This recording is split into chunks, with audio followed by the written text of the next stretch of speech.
Guys, I want you to look at the ground here.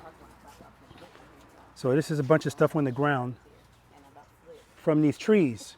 Tiffany Renee, this is a perfect example, guys, of why we don't put our feet down, because sometimes the ground is a little slippery. And yeah, just walking on this, I can feel. So imagine trying to brace a heavy motorcycle. So that's why we keep our feet up. But we're gonna see them out there. Allegedly. Allegedly. I'm gonna get his number. I'm gonna keep calling him. Video now, we gotta come. Yeah, man.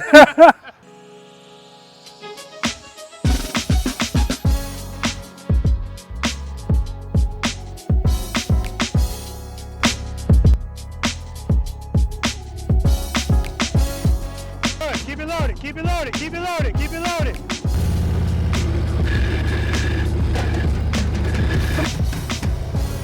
Better not, I'm looking at the camera.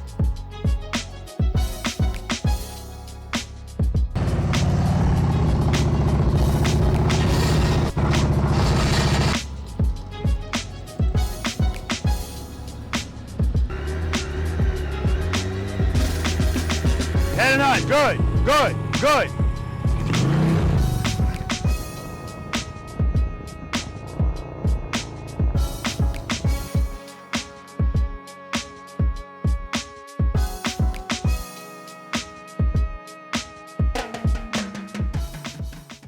Preloaders, V.I.Preloaders, welcome back to the channel, guys. Always a pleasure to have you guys here with me, and you know this by now, or at least you should. For those of you that are new to this channel, welcome to you as well. My name's Robert. I'm a retired NYPD Highway Patrol motorcycle lieutenant, and the name of this wonderful channel is Be the Boss of Your Motorcycle. I'm out here in Pooler, Georgia today for a private lesson, and today's private lesson is with another content creator. Her name is Tiffany Renee, and she'd actually been planning on coming out here for a while, and while we were out in Milwaukee for the 120th Harley-Davidson anniversary, I spoke to her husband, Daniel, and they pretty much made a commitment that they're definitely going to come out here. And they stuck to their word. And this is actually special too, because if you watch Tiffany Renee's channel, somebody's always holding the camera. And for those of you that don't know, that's Daniel, that's her husband. And he doesn't like to be on camera. He doesn't like the limelight, doesn't want to be. He just likes to run stuff from the background. Well, he's going to be on camera today, and it's definitely for a good reason. And I'm so proud of both of them because I'm proud of Dan because he made sure that this was going to happen. You know, but that's just another way that he's taking care of his bride, right? They ride motorcycles all of the time, but you know, if you don't practice this stuff, you're increasing the odds that something bad can happen to you. So this is serious stuff, and what's good about this is because Tiffany is a content creator, she can reach other people by leading by example. You know, I say this all the time, I'm just one guy with a YouTube channel, and that's why I ask people to share my videos, share the knowledge so that people can understand. I understand that people come out here and they're nervous initially, but I say all the time, you can have all the knowledge in the world about something, be extremely competent in that field, but you're still gonna feel nerves if you start a new job in that field. That's just normal, it's no problem. But remember, confidence is built with practice. So yeah, you're gonna come in feeling a certain sort of way, you don't know exactly what to expect. And even if you know what to expect, you don't know how you're gonna perform. But at the end of that, you're gonna feel better because you're gonna have more knowledge. Knowledge is power, I say it all the time, right? Everyday Faye came out here as well, she's another content creator. And so that's what I'm looking to do, you know, I'm looking to have private lessons with content creators so that more than just myself and other people that do this in this space can talk about this and share this. And it's just so important, guys. I can't stress enough how important it is to actually know how to ride one of these things. And I'm talking about all types of motorcycles, not just baggers. But we feel it more the heavier the motorcycle is. And by feel it, I mean, as soon as you take one of these off of the kickstand, if you're not confident in controlling it at slow speeds, right out the gate, you're going to be intimidated. It's just no ifs, ands, or buts about that. But once you actually learn how to ride these motorcycles, once you actually understand, and when I say understand, I ask everybody the same question, and I'm going to ask Tiffany and her husband when they get here, what keeps these motorcycles upright at speeds between 1 and 10 miles per hour? And 99% of people know the answer. Power to the rear wheel, sufficient power to the rear wheel. But knowing that and applying it when you feel uh-oh are two different things. But that's where the practice comes in. Once you practice it and you practice it and you practice it, yes. And the good thing is we're talking about people that ride motorcycles all of the time. And that skill right there, just practicing feeling uh-oh and addressing it with the power to the rear wheel, you could practice that all the time, every day you ride your motorcycle. That's how simple it is to do. All right, guys, so when they get there, of course, we're gonna talk to them so I can introduce them to you guys. I'm gonna ask them their names, even though I already told you. I'm gonna ask them how long they've been riding a motorcycle. We're gonna talk about what they ride, ask them if they ever practice slow speed maneuvers, and how they rate themselves on a scale of 1 to 10, 10 being the best in slow speed maneuvers. I'm also gonna ask them where they're from, I'm sorry, right? And again, that number is for them and for them only, and it's important that they understand, just like it's important for you guys to understand, if you come out here and you practice with me, and then after that, you don't do it anymore, it's almost pointless. And yesterday, in my practice session number 83, John and Dave, they said, you know what? It was their first time out here. And they said, wow, watching the videos and coming out here and doing this stuff night and day, and they pretty much said it's almost pointless to just watch the videos. You have to apply what you're watching so that you can see what your deficiencies are and you can address them. That's gonna build your confidence, and a confident rider is a safer rider. All right, guys, what's your name? Tiffany Renee, or you can just call me Tiffany. How about you, what's your name? Daniel. Where you guys from? Fayetteville, North Carolina. Woohoo! And you have a YouTube channel, correct? Yes. Tell us about your YouTube channel. What's it called? So my YouTube channel is called Tiffany Renee. I do travel, lifestyle vlog. I do how-tos also for motorcycles. I'm not restricted just to Harley Davidson. So if you just ride any motorcycle, look, come check me out, okay? Cameraman, this is my husband. Most of the time, he's just strictly cameraman behind the scenes. He will not appear on camera a whole lot. I'm trying to get him a little acclimate, but, you know, it don't happen a whole lot. So That's right. That is right. mostly me. Mm-hmm. And, you know, we travel, we ride, and like I said, hi to. So come check me out. What's your name? So I'm Daniel, cameraman, Tiffany's husband, mostly behind the scenes. But like she said, we're going to start probably changing that a little bit. But for right now, you have to see us in person to see me. Yeah. And guys, yes, she's referring to him and he's referring to himself as the cameraman, but he's so much more than the cameraman. He does all the editing and everything that you guys see and hear. I'm not talking about Tiffany talking, but, well, that too. That's him behind the scenes. And Tiffany Renee, as far as being on YouTube and anything, that's the brainstorm right there, right? He's the creator. It was his idea and you were very shy. So initially you said negative. Now he's the shy guy. I don't know what's going on in here, but this is awesome. Now, what kind of motorcycle? I'm sorry, how long you been riding a motorcycle? So I've been riding motorcycles for 11 years, but I only been riding the cruisers, the touring bikes for 2 years. 2 years. Yes. How about you? How long you been riding a motorcycle? I've been riding 20 years now. 20 years, okay. Yes, but like same with her with the cruisers, like 2 years. 2 years, yes. Okay. It's his fault I'm on it. What are you riding today? Road Glide 2021 special. Snake Venom? Yes, Snake Venom. EJ, that's his name. EJ. How about you? What are you riding? I'm riding the most rare Vivid Black 2021 Road Glide. The most rare. See, this is why you got to get in front of the camera, man. It's hard to find that one. How often do you practice slow speed riding? Hardly ever. How about you, Dan?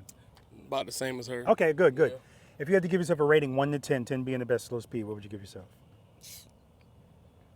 A 1.5. And you? I'm going to say a 3. Okay, good. Listen, I said this before, I'll say it again. I commend you both for coming out here, facing your fears. I know Dan had a lot to do with this. I know he did, because out in Milwaukee, we were talking, and I kind of put him on the spot, and he was like, you know what?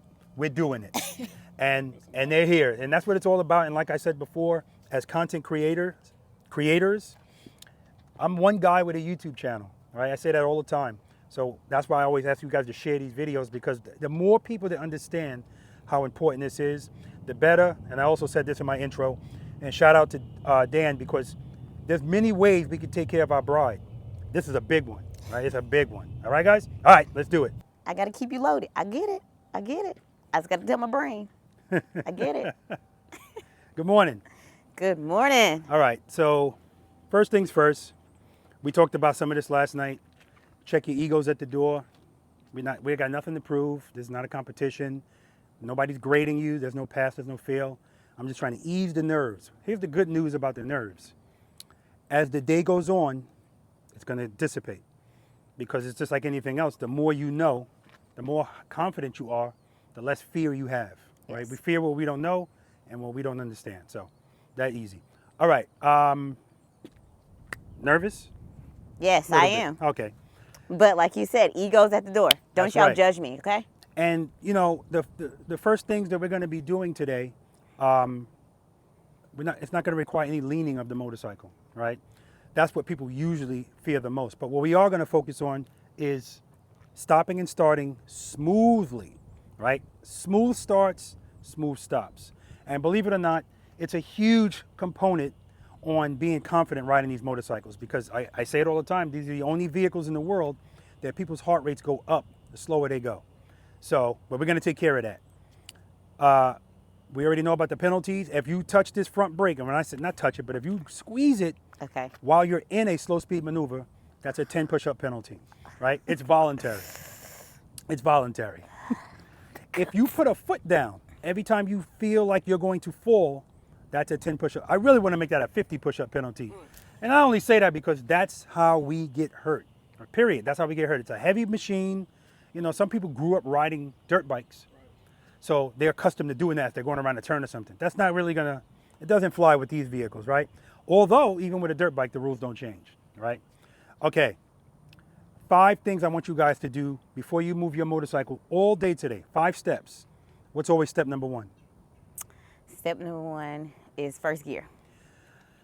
Just so you guys know, Dan prepped on all of these questions, right? They studied, so Had a study guide.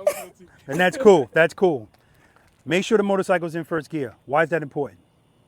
Because you can't, how else you gonna go? Because you can start in third gear. Well, assume it's gonna bog out though. It's That's gonna- right. That's right. And if you're trying to do something slow speed, I say this all the time. When we're riding on the highway, and you guys do a lot of long distance riding, if you're going 80 miles per hour, 70 miles per hour in the left lane, and let's say Tiff's in the lead, and she looks to the side, because we do that. We're not always looking straight ahead when we're riding. Let's be real. And when she looks back, the car in front of her brakes, stops. So emergency braking. You guys practice emergency braking? 2 brakes. We haven't practiced, but We we know. have to do it. Okay, all the time. yeah. Because emergency braking and old crap braking are 2 different things. So brake, brake, brake, that means we're gonna be squeeze, squeeze, squeeze, squeeze, squeeze. Rear brake at the same time as well, right? And you're gonna use all of the brakes, squeeze it all score. What else are you doing at the same time? Your rear brake and your front brake. What else are you doing? Bring in But your clutch. yeah, What else are you doing? Don't help her. you're bringing in your clutch. You're coming off rolling off the throttle, Mm-hmm. and you're squeezing both brakes. Anything else? I'm not saying there is, I'm just asking. No, that's all. Anything else? That's all I all. can think of. Yeah. Okay, and this is why we have to practice emergency braking, because it's not just about braking. You have to be downshifting too. Oh wait. And Yeah. so and here's why most people don't think that. If I am fortunate enough to come to a stop by emergency braking, that was a close one. Now, whenever I stop short, car or motorcycle, first thing I do is check my mirror. And now I see a car coming behind me and he's not stopping. You If gotta I'm go. still in 6th gear, I'm screwed, Mhm. right? Also, let's suppose I'm in 1st gear. I got all the way down to 1st gear. If I don't know how to ride like this, I'm still screwed. Because in that instance, that's a slow speed maneuver. You need to be able to turn. You ain't got time to duck walk the bike, right? So it's more important. I tell people all the time, this is not just about riding around in the parking lot. What we do here today is relevant every time you throw a leg over one of these motorcycles, all right? So yes, downshift, downshift, you want to get all the way down. And another example is when my friend rear-ended my motorcycle, again, because he doesn't practice enough, when he saw me not moving, his only option is squeeze and hope for the best. He locked up his rear wheel. He's riding an M109. He doesn't have any ABS. So we know that when we're riding at speed, we turn like this. All right, all you got to do is push the handlebars. The only way you're going to be able to swerve, you have to slow down. But he slowed down, but he never had the presence of mind to swerve. Why? Because we practice. Practicing gives us options out there in the real world. And when you don't practice, your options are squeeze and hope for the best. So his option was, that was it. Nothing told him at a certain point, how about swerving? He could have cleared me. So that's why Exercise number 5, single serpentine. We're going to practice that, right? I'm going to try my best not to stay on one thing too long so we can get as much done in a certain amount of time, because I want you guys to understand the goal today is not for you to just leave here, I got it all, right? It takes time. Today's goal is to just identify what you need to work on and then work on it, right? Constantly. And the good thing about what we're going to be practicing here today is, aside one exercise, you can do it in traffic. You can do it every time you ride. Practicing is a state of mind. So if you say to yourself, all right, I'm going to make sure I take off nice and smooth. And every time you come into a stop, if you say, I'm smooth stop, you go through your mind what you got to do. You're practicing. All right? Okay. Beautiful. Got it. Step number 2. First gear, cover the rear brake. Yes. Why are we covering the rear brake? Just in case you got to press it, you'll be ready to press it. That's right, because we're going to be slow dancing today with these motorcycles. Everything we do at slow speeds, we do it with grace and fluidity. Everything has to be smooth, because if we're going slow, we're on 2 wheels. If you're on the back of his motorcycle, or he's on the back of yours, whatever. That won't happen. Exactly. All right, if you're on the back of his motorcycle and he's going 50 miles per hour and you shift, no big deal. If you're going 8 miles per hour and you shift, oh yeah, he's going to feel that. Right. It's the equivalent of you walking on a tightrope and somebody coming to doing this to the rope. So everything we do, we have to do it with grace and fluidity. Now, I do recognize that when you're nervous about doing this stuff, it's hard to be graceful when you're nervous. So I'm expecting to see the bike doing stuff like this. That's fine. We're going to work through all of that, right? And like she said, the reason we're covering the rear brake, by the way, covering it means I want you to actually rest your foot on it, right? You don't have to hover your foot over it, because it'll be a long day if you do that. Right. Rest your foot on it. It's not going to apply the rear brake just by resting on it. That's the good thing about these bikes. But if you need it, gentle pressure. Gentle. We don't want to stab at it, right? Nice, gentle pressure. And with that being said, it's important to know that we have to deal with these. This is a finesse thing, not finesse the Challenger, but this is a finesse thing. So when you feel something, as soon as you feel it, address it. We're going to talk about that. Small increments of movements is all we need to operate these motorcycles at slow speeds. I'm talking about with your clutch, with your throttle, with the rear brake. Small increments of movements. What happens is people jerk at the bike, and that's when the bike doesn't like that. It doesn't like it while it's going slow. All right? Okay. Step number 3. Preload. And? Keep it loaded. That's right. The and keep it loaded is so important. Now, like we were talking about last night, you have tab performance on yours. You have chrome works. Got work to do. Yeah. Yes. We got work to do. Yes. But the point is, it ain't stock. No. I can hear it. So today we're going to treat you. I want you to listen to that sound. Let me let you hear something. Hold on.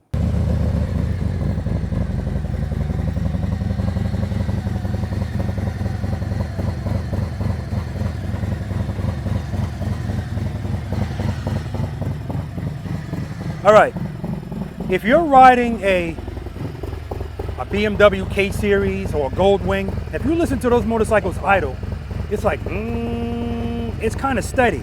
Listen to the idle. So, would I feel comfortable having that motorcycle just in idle and going through a U-turn? No, that's why we preload. We preload so that I can raise the RPMs and keep it a steady sound. That's your goal today. Your goal is you want to hear it as steady as possible. It's going to fluctuate.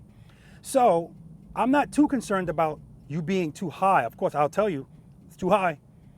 I'm worried more about it being too low, especially since when you start to open up your clutch, wherever your RPMs are, as soon as you open your clutch, the motorcycle is saying, all right, I need power.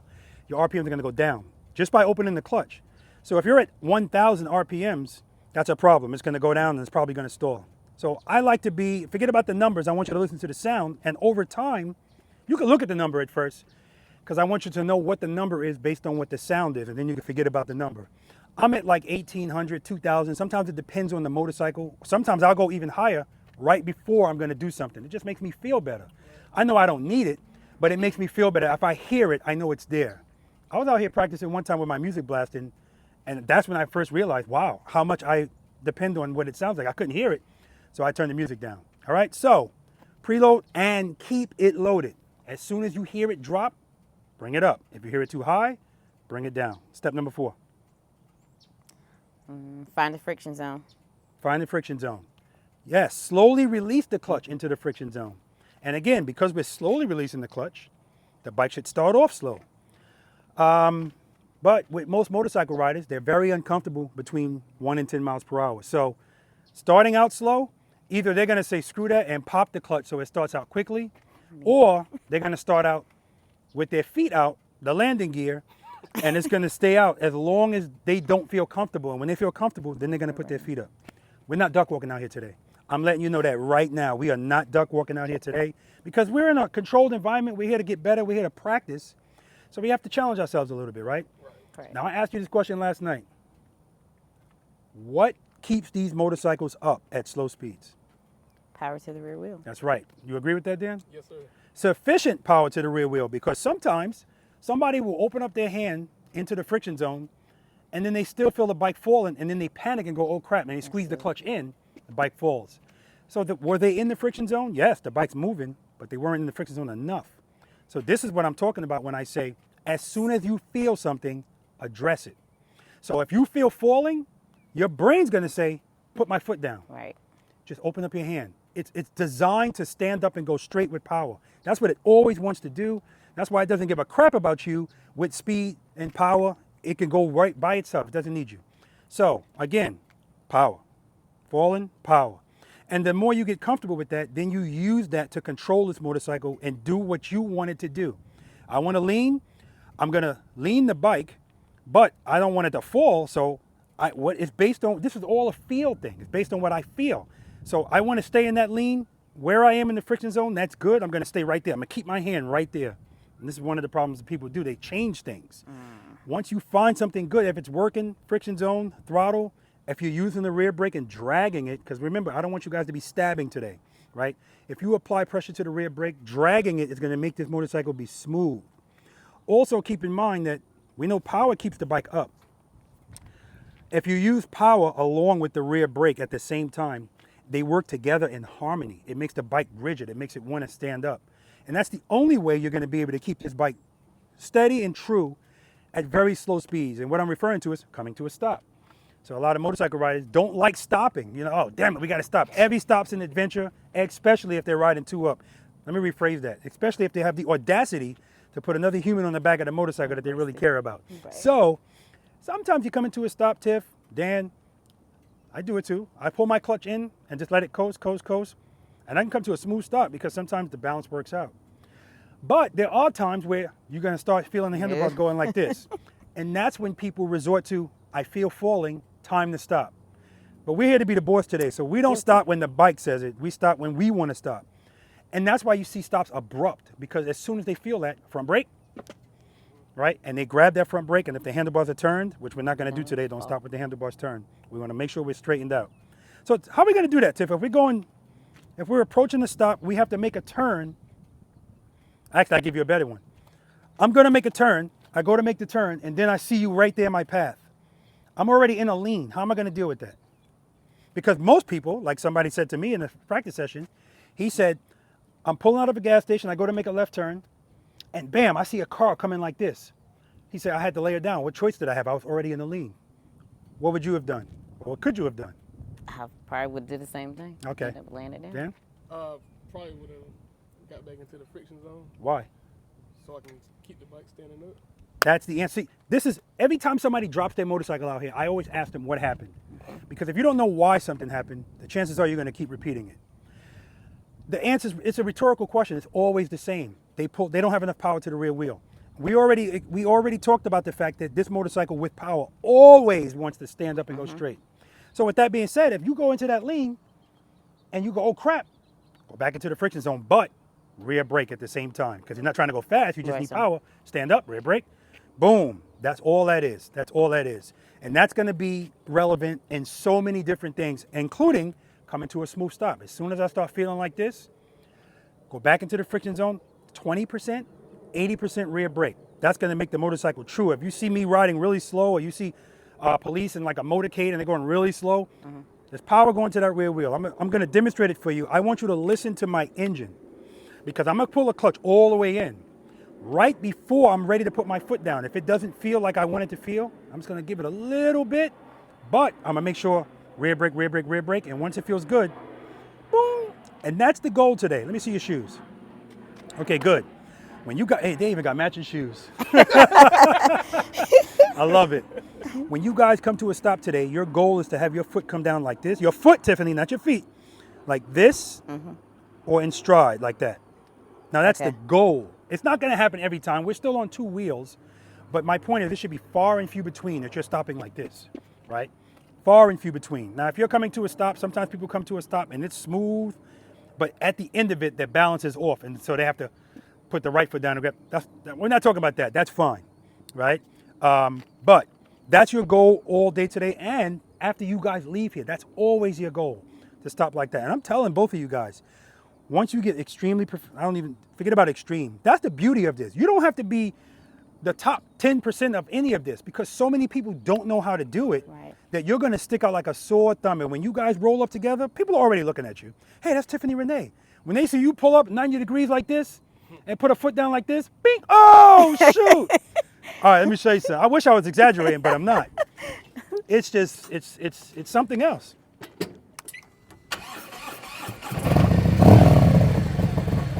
Oh, I'm trying to stay on subject. But so we also know taking off is the same thing, because we're going to be doing that first, short starts and stops. Okay.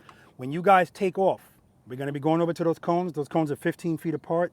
The distance is not that important, but I make it so that there's not a lot of room, because I want you guys to be in control that whole time. I'm not going to give you room to let the bike kind of take over with momentum.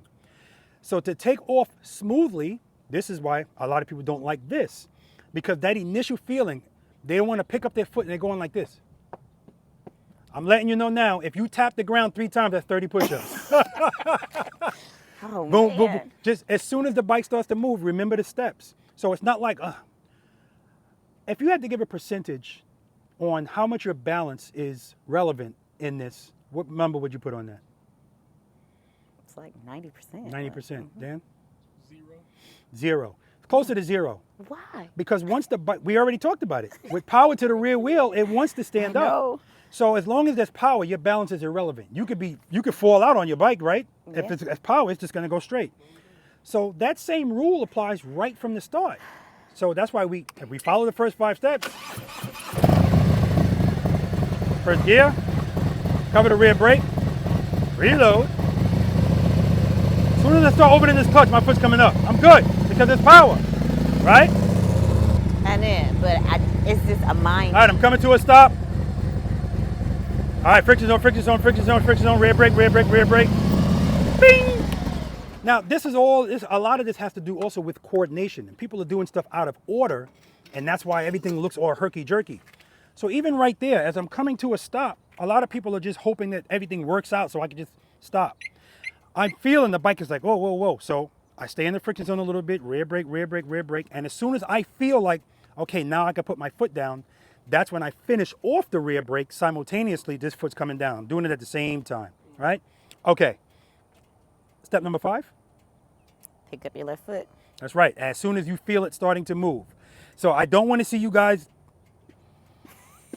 no. Plus, that puts your heel closer to this saddlebag. And the fact that you have this bike so low, it's even more dangerous for you to put your foot down. Keep your feet up on the footboards, period. Okay? Questions? No? I don't think we got it so far. So I was about to say, now it's just putting it out there. All right, let's do it. Short starts and stops. It starts right now. Oh. All right. Head and eyes, straight ahead. There we go. That's what I like to see.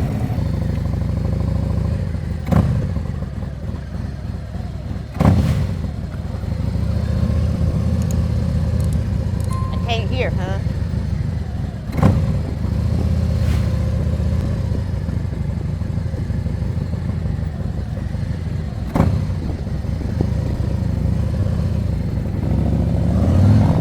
All right.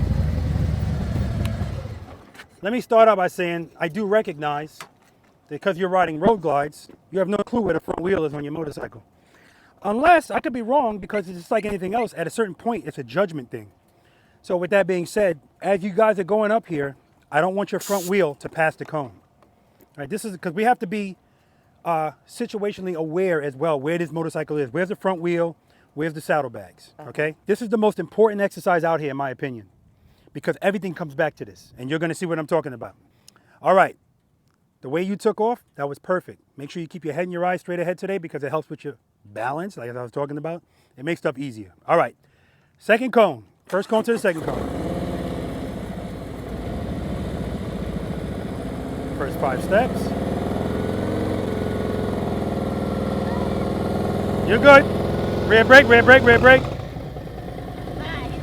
Now that wasn't bad. 10 push-ups. That wasn't bad because one thing is you had your foot hovering off of the rear brake. Just rested on it. You're fine. The takeoff was beautiful. Just stay in that friction zone. Rear brake, rear brake, rear brake. Hold up. Shut it off. Okay, I forgot to say this too. Because a lot of times with people, there's no middle ground, there's no gray area to braking. It's no brake, brake, and that's why it's so abrupt. But it's a gradual thing, so brake, brake, brake. Like if you're driving your car, an automatic transmission, you let your foot off the brake, the car starts to move. This is just the opposite, you know. But the point is gradual, gradual, gradual, and that way you can come to a smooth stop. If you need the friction zone, I want to see your handlebars start to go like this. That's what I want to see. Because if they're straight as an arrow, that means you're going too fast, okay? All right, but that was actually good. Get out of your head, Tiff. I'm trying. There we go. Cover the rear brake. There's the preload. Slowly release the clutch. Good. Foot up. Good, good, good. Rear brake, rear brake, rear brake. You're good. You're good. That's 20 more. Preload. Good. Good. Foot up. Foot up. Nice. You're getting better already. You're good. You're good. You're good. You're good. So remember, if you feel falling, that doesn't mean stop and put your foot down. Friction zone. Just a tiny bit. That's all you need. And we just got here, so don't worry about it.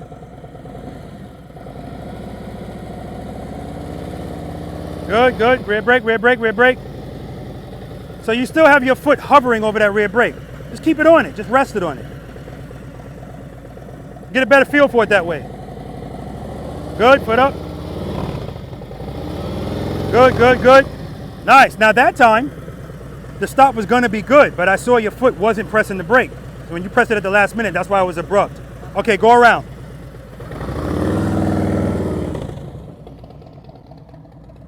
The fact that she made that turn right there is beautiful. Very nice. All right. Next cone.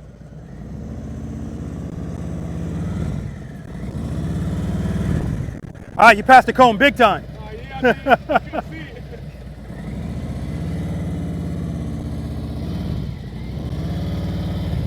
All right, you passed it again, plus you're taking off fast. Take off a little slower. Good, good. There we go, there we go. And that's what I like to see. I want to see the handle. I want you working it out. Good, do it again.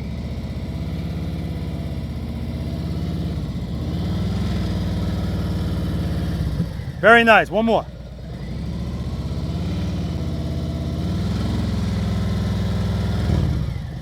Excellent, Dan, excellent.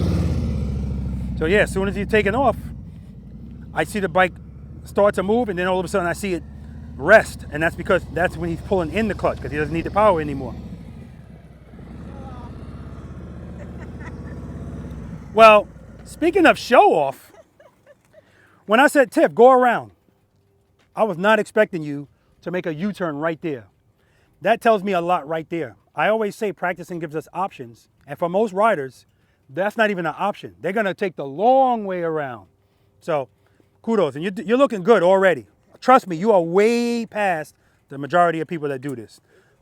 Yes, sir. Oh, please. Now, now what I noticed that Dan did is, like the one time he took off a little too fast, I said take off slower. So I saw his front suspension go like this when he took off, and then immediately go like that. So what does that mean? What's he doing? That's right, no, the clutch. He opened up the clutch, and as soon as he felt like, all right, that's good, he pulled it back in, because that's really all you need to do. You could use a little momentum, but because we're doing it in such a small space, he's not going to stay in that momentum long. He's going to end up going back into the friction zone, most likely to come to a smooth stop. Let's do it again. You're still hovering your foot over that rear brake. I don't know why. But if it works for you, that's fine.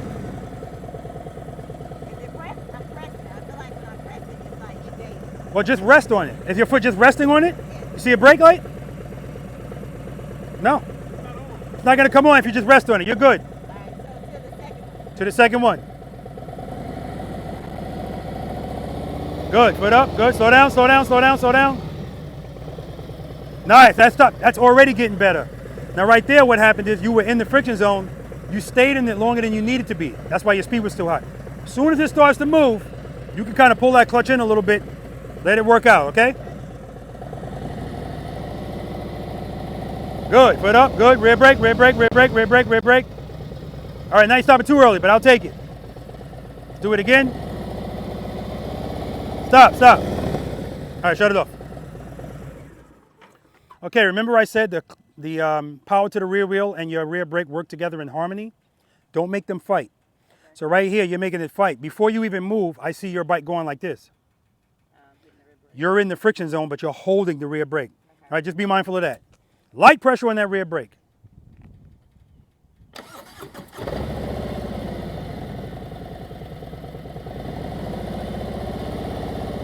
Good. All right, let's pull up to this cone.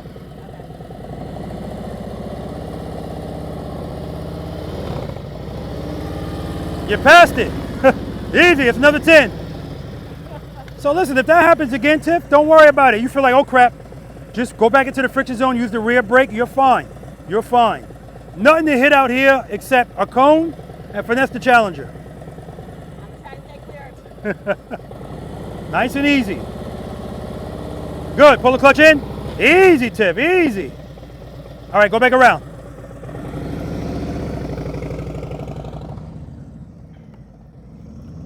So yeah, that time it's more she's popping that clutch out and keeping it out. All right, good. Next cone.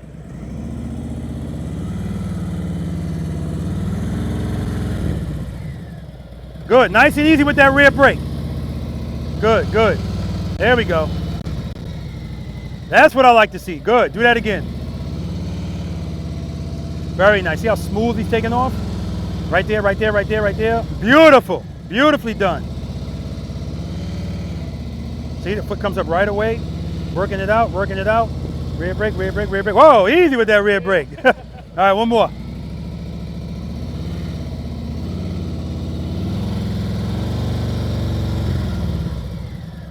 Perfect, that was the best one. Go around. Yeah, so a couple of those times there was no in between. It was no brake and then brake.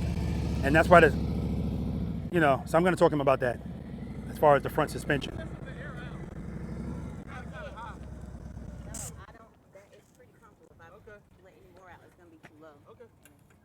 I'm always looking at your front suspension, so I can tell how much pressure you're putting on the brake based on how much dive you have.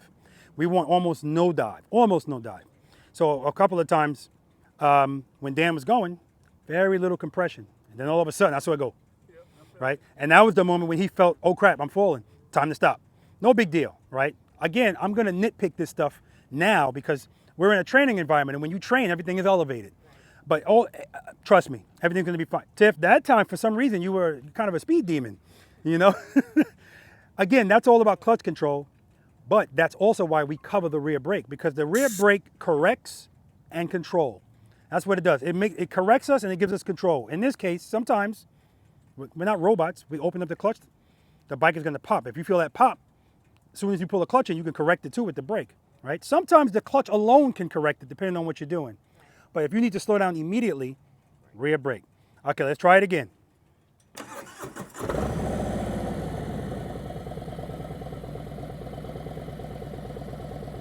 Come up to this cone. Yep.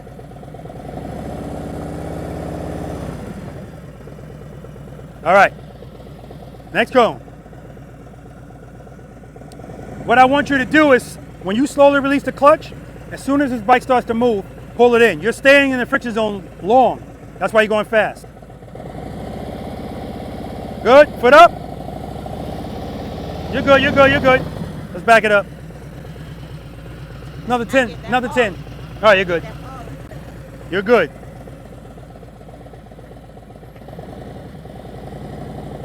Good, good, good. There we go, there we go. Rear brake, rear brake, rear brake, rear brake, rear brake. Still hovering that foot.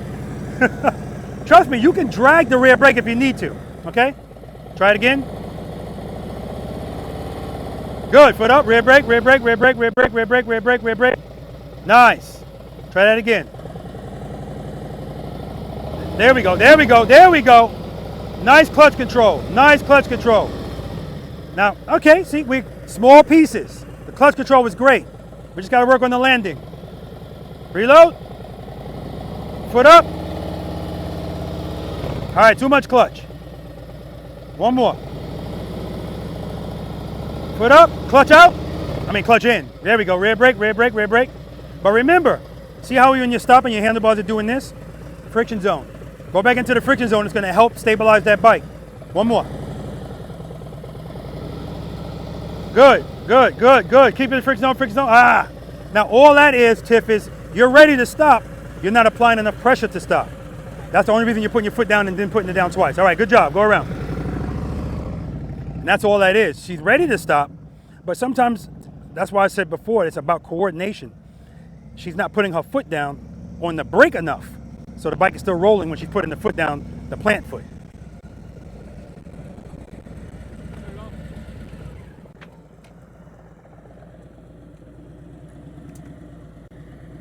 So you're already big improvements. Again, like I said, I'm looking for little improvements, increments of improvements, and I see it already. Your takeoff's smoother. Every now and then it's a little bit fast. Now it's your stopping. And in that case, that last stop, that was going to be your best stop. But remember earlier I talked about sometimes stuff is kind of wacky because we're not coordinated. So her plant foot was coming down. That's not the plant foot. Her plant foot was coming down, but she wasn't applying enough pressure to the brake to stop the bike. So that's why her plant foot went down twice, right? Again, once you get coordinated, all right, I'm ready to stop, stop, stop, stop. I'm watching your foot. You're gradually braking. It was great. Just didn't brake enough at the end, okay? All right, let's do it again. And I want you guys to know, you probably already know, when I do private lessons, I'm here a long time, you know, because it's important. It just is. Okay.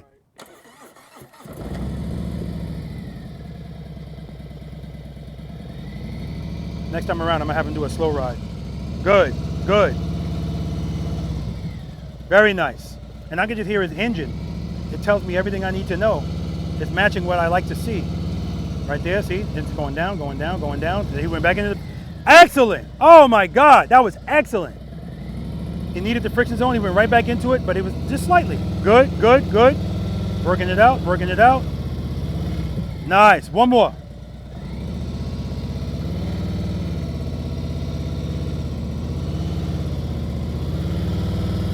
Beautiful. Ah, now we got to do one more.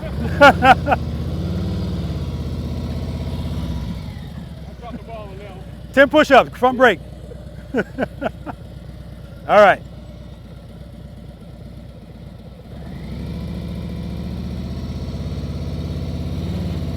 There we go. Work it out, work it out, work it out. Nice and easy. There we go. I'll take it. Copy and paste, Tiff. First cone. Are you duck walking? Oh my God. She took 3 steps duck walking, so that's another 30. I'll do half. All right. Good. Clutch in. Good. Let it out if you need to. Rear brake, rear brake, rear brake, rear brake. All right, we just got to work on that coordination. It's looking good, though. The takeoff is nice and smooth. Good. Clutch in. Good. Out. In. Use it when you need it. Rear brake. Friction zone, friction zone, friction zone. All right, come on.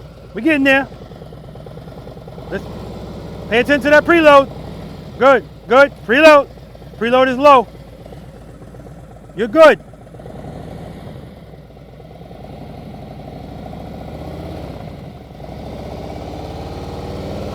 There we go. Friction zone, friction zone. All right. That was the best one today. Give it to me again. Good, good, good. Friction zone, rear brake. Woo! That's what I'm talking about. Do it again. Good, good. Rear brake, friction zone, friction zone, friction zone. Oh, that's what I'm talking about. Go around. Woo! 2 in a row. I'll take it.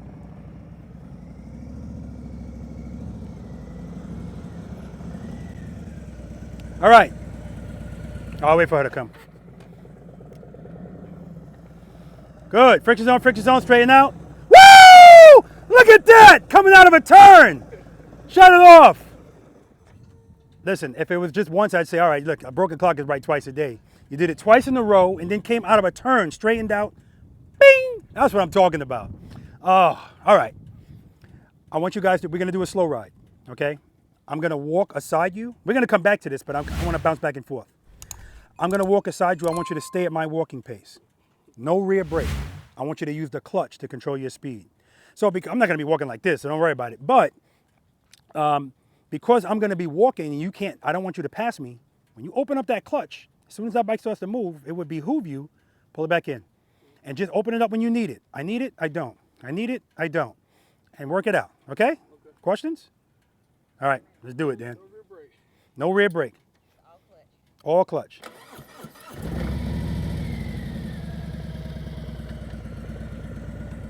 Let's do it.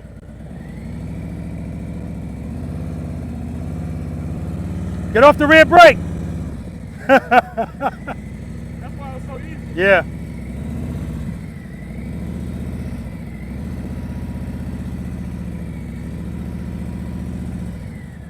Excellent. Come to a smooth stop. Smooth stop. Excellent. Go back around.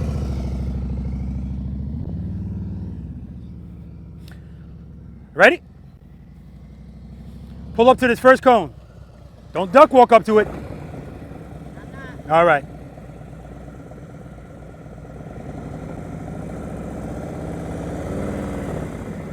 Oh my God. All right, shut the bike off. I'm trying to be cool about this, but you don't understand the joy I get when I see stuff like this.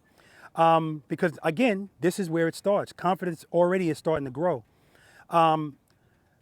She would definitely benefit from one of those brake pedals that are lower. You know, she doesn't need it to be extended. That's what I would need, but lower would help her. She got smaller feet, so her foot's like this, like it's crazy, you know? All right, same thing, clutch only. That was excellent, Dan. And you started out on the rear brake. Yeah. I love that because I have to tell you, man, most motorcycle riders, they don't even know the motorcycle has a rear brake. So somebody that actually practices or pays attention to this, it's hard for them to say, no rear brake? No, no rear brake.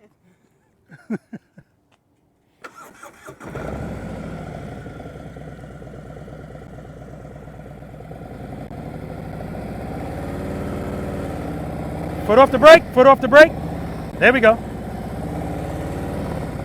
Good. Good. That's what I'm talking about. Come to a smooth stop, smooth stop. You can use the rear brake. All right, we'll do it again. First cone.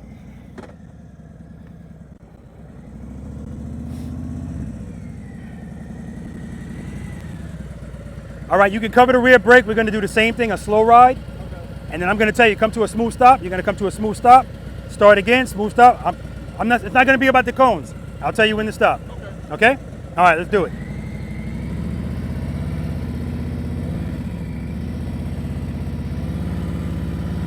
Good, good. Come to a smooth stop. Oh my God, that was your best stop of the day. Do it again. His front suspension barely moved on that stop. Good, good, good. Smooth stop. Beautiful. One more. Smooth stop. Outstanding. No, that's good, man. Why are you putting your head down? That's awesome. First cone, Tiff.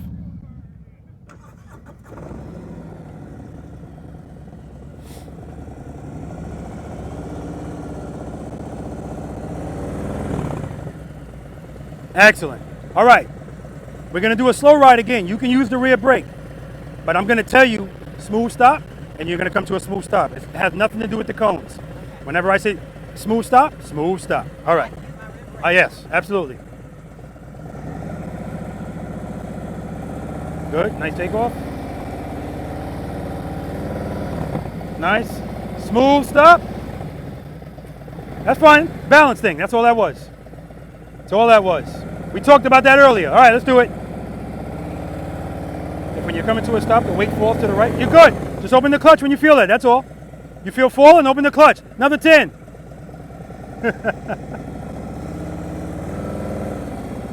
Good.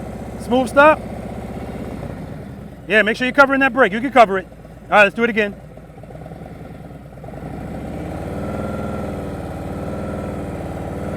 Good. Good. Good. Good. Smooth stop. Now what happened there, now your foot is actually, if this is your brake, your foot's up here. So now when it's time for you, when I say smooth stop, you got to find it, yeah. Just keep your foot on it. Let's do it again. Right from here.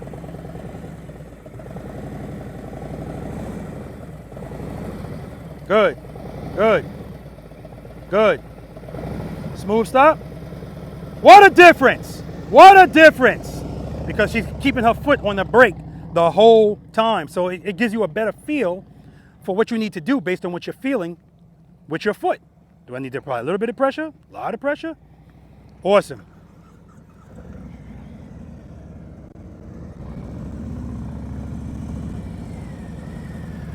All right, we're gonna do the same thing again, then we're gonna take a break. Okay.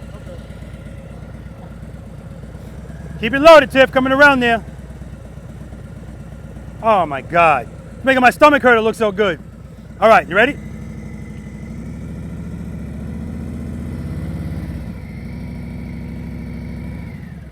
Good, good, good. Smooth stop. Beautiful. Do it again. Smooth stop. Beautiful. That's a balance thing. There's nothing wrong with it. We talked about that earlier. That.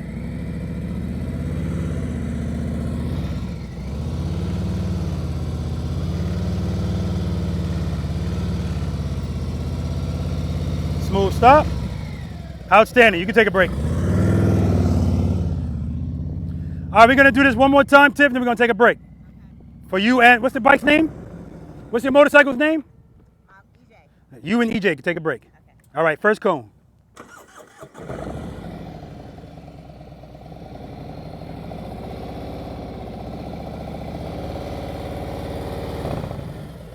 Outstanding. All right, same thing. I'll tell you, smooth stop. Make sure you're covering that rear brake. Let's do it.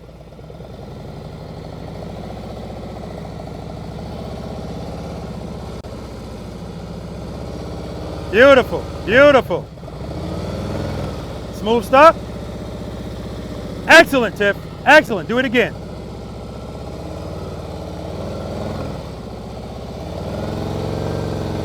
Smooth stop. Nice. One more time. Smooth stop. Woo! Take a break. You earned it. See, guys, that's a prime example of a few things. One, her getting out of her head. She has so many doubts about all of this and why this is so important. I'm telling you, it's a confidence builder, but it's not just about building confidence. It's relevant in everything that you do. You have to start and you have to stop. There's no way around it. I don't care what you ride. So shouldn't it be like a comfortable experience? Shouldn't you be really good at it? That was awesome. To say I can't tell you how proud I am of you. I'm serious. I don't blow smoke. I'm not that guy. I don't embellish. If I don't have anything nice to say, I just won't say anything at all, right? You know what? You can watch the video. You'll see. I can't wait for you to watch the video because right from the start, people are going to think that this was like, you know, we set this up because you were like, and then 2 more times, boom, stopping nice and smooth and doing it consistently.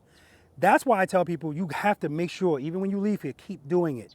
It's just going to get better and better because you're going to get more comfortable. So that's outstanding. You got any questions about that? Nope, that just takes work practice. That's it. Dan, same thing. Beautiful. I mean, if I close my eyes and just listen to your engine, everything sounds right. What you're doing, everything sounds right. There's always going to be some hiccups. Like sometimes I would tell you guys, okay, go ahead, and then immediately tell you smooth stop. And when I did that to Dan, oh man, he went this way. Right. No big deal. That's why I told you guys earlier. Sometimes when you're stopping, if you have to put your right foot down, that's no problem. So as far as like when you say it's a balance thing, that's just gonna come over time with you like learning how to keep the front wheels. No, so it all depends because if you have room then that's never a balanced thing. You just go back into the friction zone and until you can straighten it out. But if you don't have the room and you got to do that, that's what you got to do, right? So I look past it here because I don't want to tell you, I told you not to pass the cone, but it's not like a wall, right? Okay, but as long as you recognize what you picked up, like quick, like as soon as I told her, all right, smooth stop. Even if I say smooth stop, I didn't say emergency stop. You don't have to just go. She made sure she got everything right. I heard the RPMs go up. Matter of fact, I heard that with your bike. It was beautiful. You had no RPMs. They were down, you were coasting, and right before the stop, I heard it go back up. Ah, beautiful. Because if you have the presence of mind to do that there, remember, we're doing everything, we're going straight. When we start making turns, leaning, that's when all of this becomes relevant. When you feel something, you're addressing it going straight. The rules don't change. All right, are you two familiar with trust and believe? Do you trust and believe that as long as you provide sufficient power to the rear wheel of EJ, everything's gonna work out, it's not gonna fall? You trust and believe it? I trust and believe it. Okay. No. Either you do or you don't. I do. Okay, she's full of crap. How about you? I do. Okay, good. I ask people this question, we get to exercise number 3, and meanwhile, I watched a bunch of them not trusting and believing in the warm-up exercise. So I know you know what it means, but do you actually trust it? If you're putting your feet down when you feel, uh-oh, you don't trust it. That's what this exercise is about, and it's so important. This is the one exercise I don't want you to practice in traffic, right?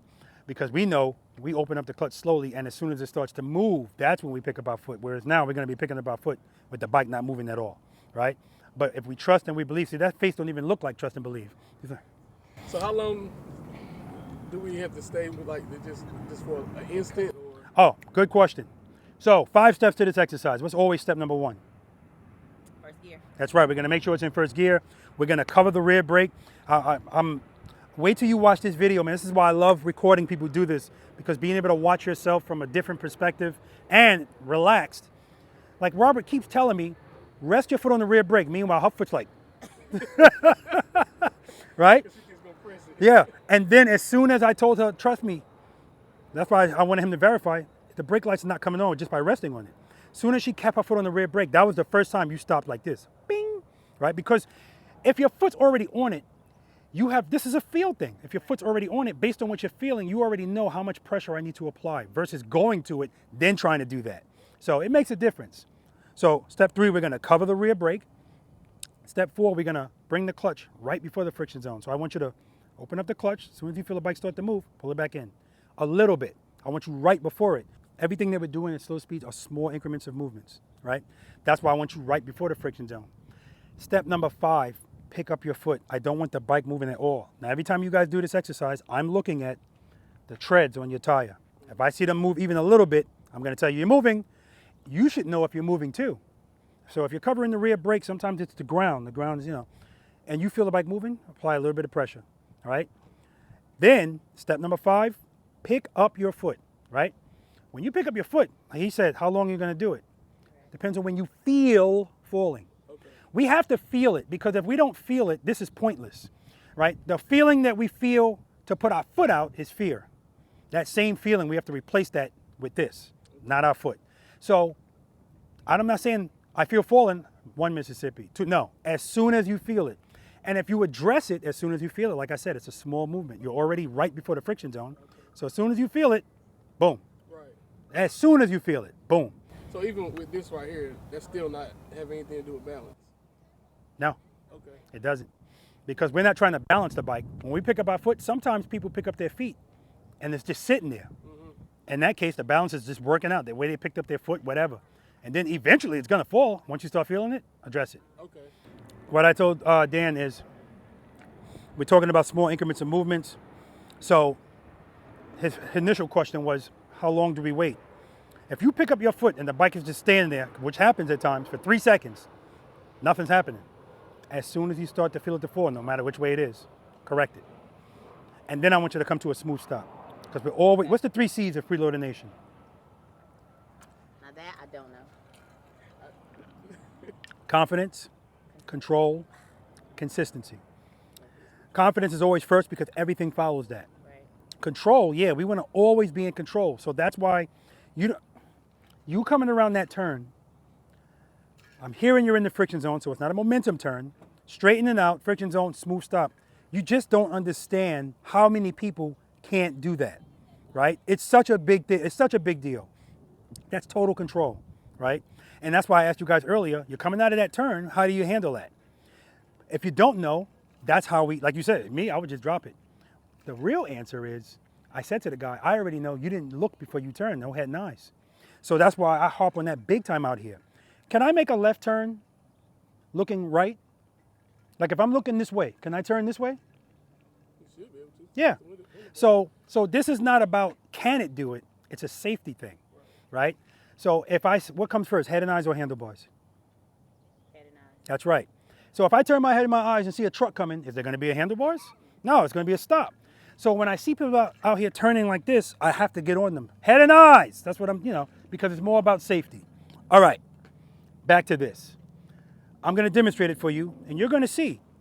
I do have to mention this too. Everything's gonna work out. Everything's gonna be okay. And what I mean by that is, let's suppose you, for some reason, because sometimes people do it, they're supposed to be before the friction zone, but they're not. They got the clutch pulled in too much. And when they start feeling falling, they open up their hand and they still feel falling. And now they put their foot out. This bike will stand up, even if I can lay this bike on the side and stand it up with power, right? So I'm saying that to say, don't give up. Don't think, all right, that's too late. It's not too late. The only difference is, instead of it being a subtle movement, it's gonna be a bigger movement. You might even have to throttle it at the same time, right? Which sometimes I'll do anyway. Again, it just makes me feel better. All right, questions?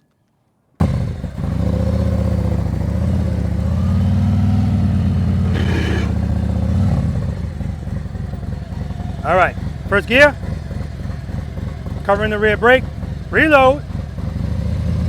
That's good. Clutch, right there. Head and eye straight ahead, foot up. Smooth stop. Now, I don't want you to overthink this. Somebody sent me a comment in the comment section one time. Well, I can always tell new people to the channel, and usually they come from shorts. Oh, this is so stupid. Why would I ever pick my foot up with the bike not moving? When is this ever relevant in the real world? All the time. Because anytime you feel falling and you open your clutch instead of putting your foot down, that's this exercise. The purpose of this is not for you to be on the street doing it, but it is to retrain your brain that every time you feel that, to do this. That's the answer. That's why it's called trust and believe. And once you trust it, everything else becomes easier. Like if you guys do that trust thing where Tiffany puts her back to you and she falls backwards. If you catch her every time, her confidence is high that she's not gonna fall. That's all this is. That's all it is.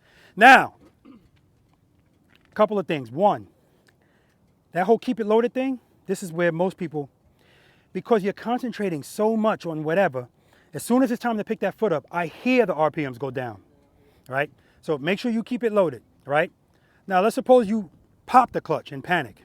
It's not a big deal as long as you keep the bike loaded, right? Because remember, we're covering the rear brake. We can correct that, all right? But sometimes people pop it, it stalls, and it falls. Again, it's not a big deal. It's a tip over, all right? All right, who's going first? Ladies first. Yeah, you're right. Always ladies first. Listen, y'all can't pick the chivalry when it's convenient.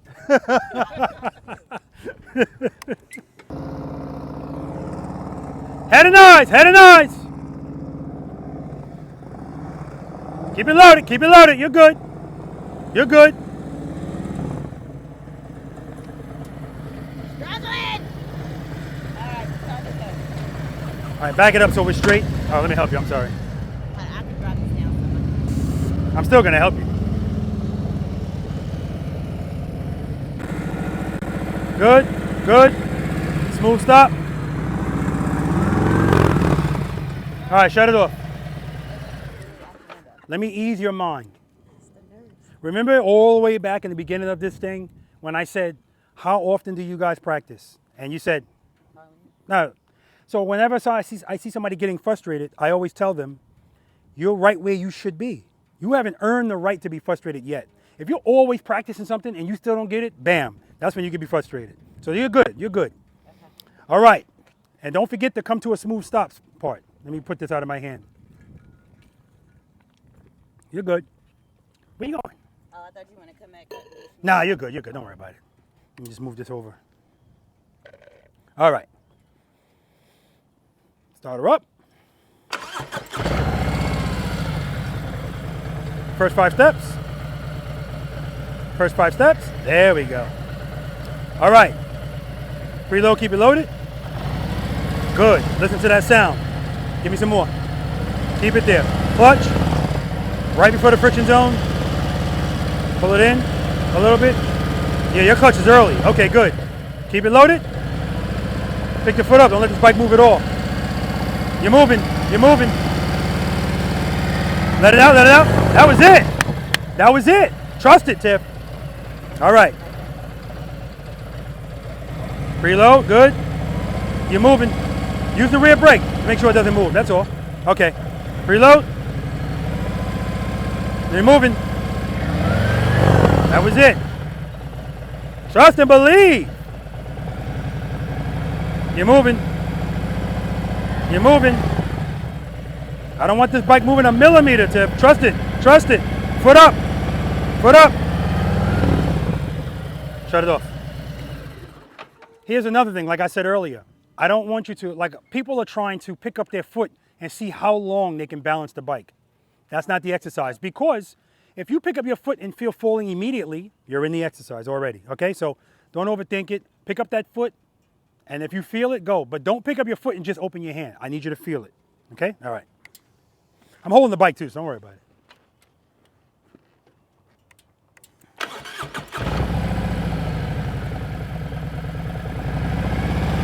Good. Smooth stop. Woo! That's what I'm talking about. Do it again.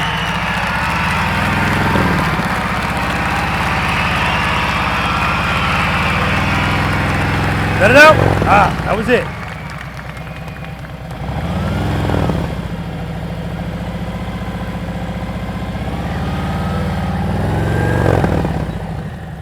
All right, stop. Shut it off. So, the only thing that happened on that last one is, you see how your bike started going to the right? And that's fine. If your bike starts to fall to the right when you open your hand, the bike's going to go to the right a little bit, but it's going to straighten out and then you stop. Okay. So don't worry about that. You're good. Let's try it again.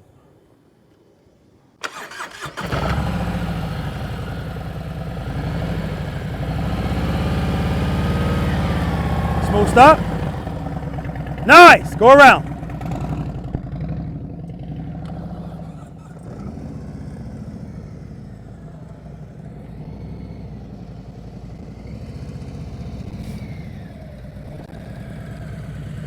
Nice.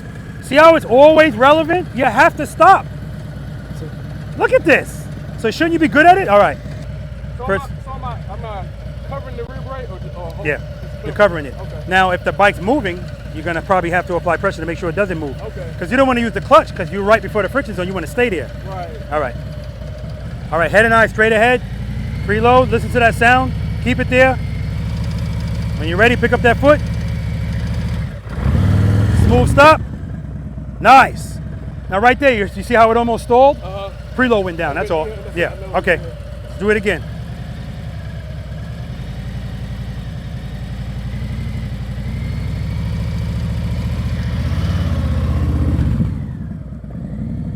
Woo! Excellent, Dan. Excellent. Come on. Make me look bad. No, he's just making himself look good.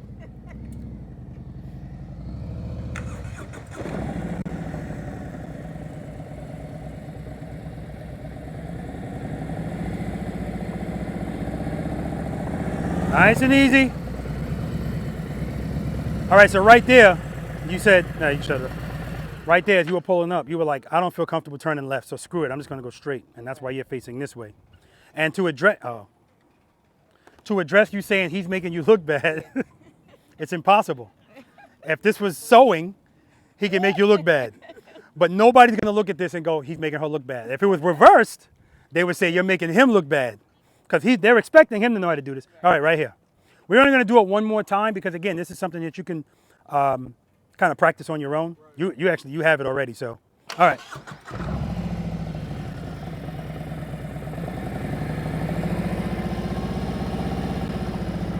Good, you're good, you're good. That's interesting because that's what we're going to work on next. Right turns, left turns from a stop. All right, you got this.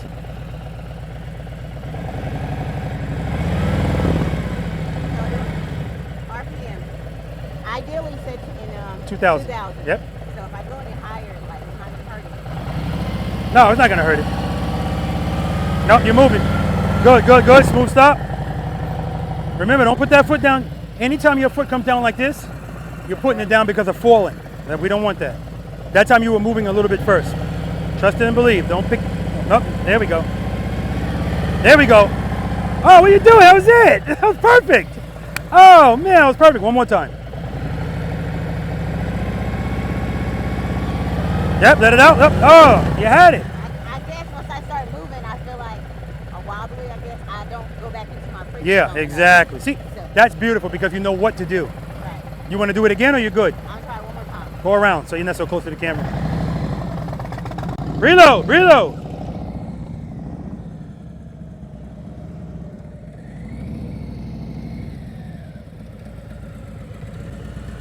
Nice. All right.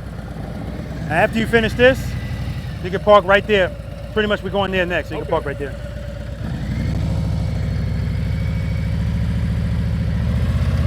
Nice, nice. Beautiful.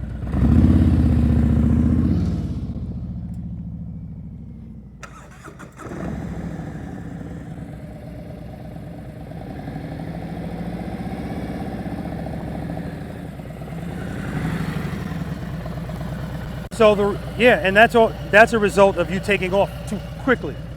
So if you take off like you were taking off there, it's a lot easier to come to a smooth stop. All right, let's do it again. Let it out. So right there, only thing that, well, you know what's happening. You're not opening up your clutch hand.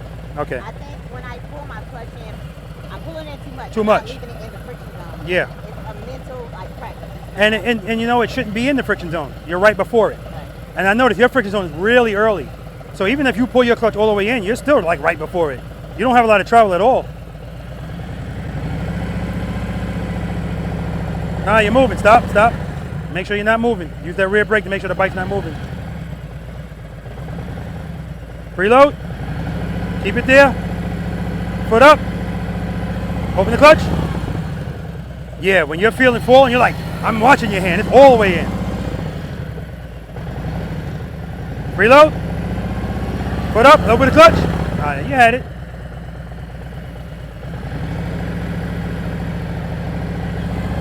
Good. Smooth stop.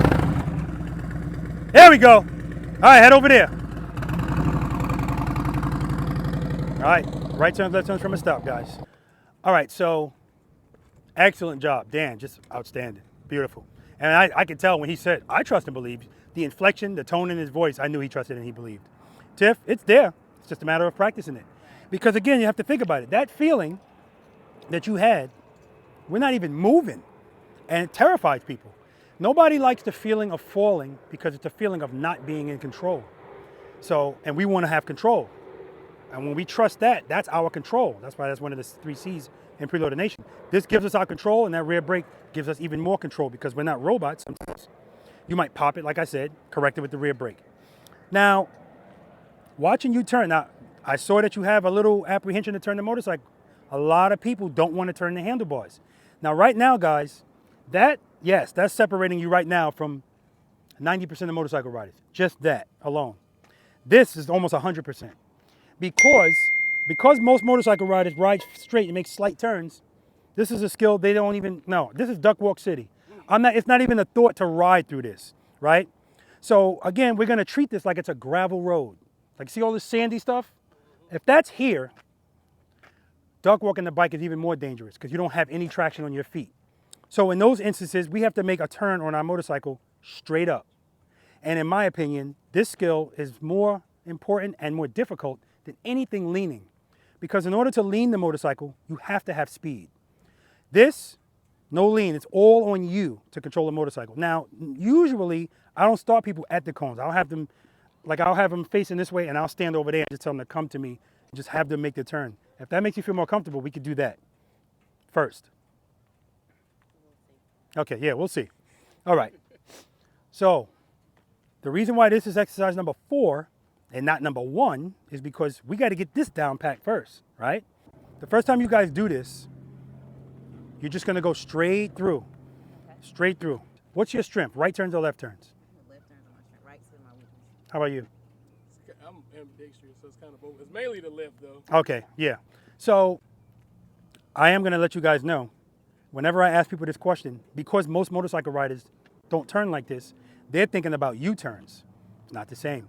And for some reason, if somebody says my lefts are better on U-turns, their rights are better here. I don't know what it is, but I'm not saying that's going to happen, but we'll see. First time you guys go through here, and I'm going to demonstrate it all. You see how you were riding, the speed you were riding when I was walking next to you, nice and slow? That's the speed I want you to be at when you're approaching this. And that's the speed I want you to stay at. I don't want any lean in here. And if I see you lean, that means you're going too fast, because you can't lean without speed, right? Nothing changes, Tiff. Nothing changes. And I'm referring to you turning your handlebars. If we've already talked about, we know that power to the rear wheel keeps the bike up. Okay. So I know if I turn my handlebars, if I feel it falling, if I provide power, it won't fall. It's that simple. And especially if I'm dragging my rear brake at the same time. Because can we do this just with clutch control? Yes. But if you're going like this with your clutch, what's your bike going to be doing? And now we're on that tightrope thing again. I want it to be smooth. I already don't like the way it feels. So why would I add something to it that makes it feel worse? So if you can just wrap your head around that, turn your head and your eyes. And Tiff, I need you to pay more attention to the preload. Like when you rode away from me and you went to make a turn, I hear chug-a-lug. I don't want to hear chug-a-lug. I want to hear, so, yeah. So that's why we preload and we keep it loaded as soon as you take off. And the question you asked me about your RPMs is 3,000 too high? No. Remember, when we do a slow speed maneuver, whatever we're doing, we're out here practicing now, but in the real world, you're going to be in that range of RPMs 3 seconds, 2 seconds, and then you go out of it after you do whatever it is that you were doing, right? Okay. So, head and eyes. We're going to go to your strength side first, allegedly, which is the left side. Head and eyes, handlebars. Now here's where the consistency comes in. I know, listen, I do understand that it feels awkward to look like this. What that's also tied to is you not feeling comfortable riding at slow speeds. Once you get comfortable trusting and believing, it's a lot easier to turn your head and your eyes, because something in our bodies wants us, we want to do this. It just, I don't know, we just want to do it. So it does take time, but those two things are connected. So if I'm still going to say head and eyes, I want you to trust that this is what's controlling your bike, not your, you know what I mean? Okay. So I don't want you to turn too early, because again, mindful of your bags, and I don't want you to turn too late. A lot of people pull in here, they don't start turning until they're about right here. Now it's extreme. Like this, you don't have to lock your handlebars to make this turn. If you feel more comfortable, when I do this, I'm right on the line. If you feel more comfortable coming over to the right to make a left, do that. This is not a competition. The more you practice this, that might change over time, right? Like when we do it from a stop, which is really the biggest, highest failure rate, I'm giving you guys this whole box to choose where you want to stop. I stop here. Sometimes I stop here. Sometimes I stop here. If I stop here, well, we're not even going to talk about that. But first, I just want you to go straight through, zero lean. Consistency. The speed that you're approaching, if it's appropriate, keep it there. So that means wherever you are in the friction zone, because the friction zone is what's pulling you, stay there. Don't change anything. If you're dragging the rear brake, which you really don't have to on the way in, but even if you are, if that's helping you with that speed, keep it there. Head and eyes, handlebars. And when you go to turn, don't change anything. But if you feel like something needs to be adjusted, do it. Clutch, brake, both. It all depends. All right, I like this speed, so I'm going to stay right here. I'm listening to my throttle. Head and eyes, handlebars, rear brake, rear brake. Now you see right there, I had some dipping. So sometimes that's going to happen. But when I feel that, all I'm going to do is address it with the friction zone to get me back where I need to be. And I'm trying to concentrate on giving very little brake. So let me try it again.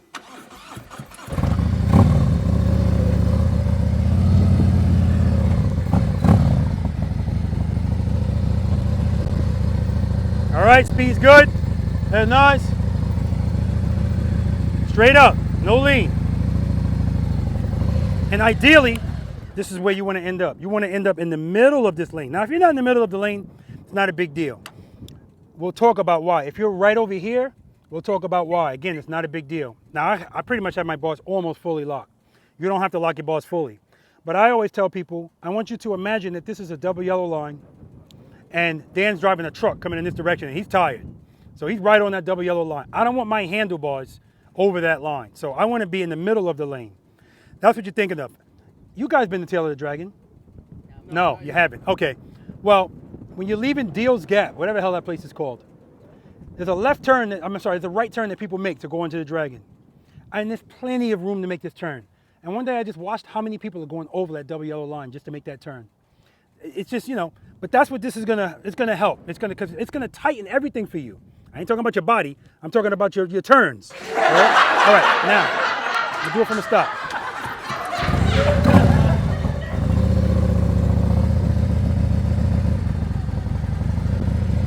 Head nice. Friction zone, friction zone, friction zone, friction zone, rear brake, rear brake, rear brake. Bing!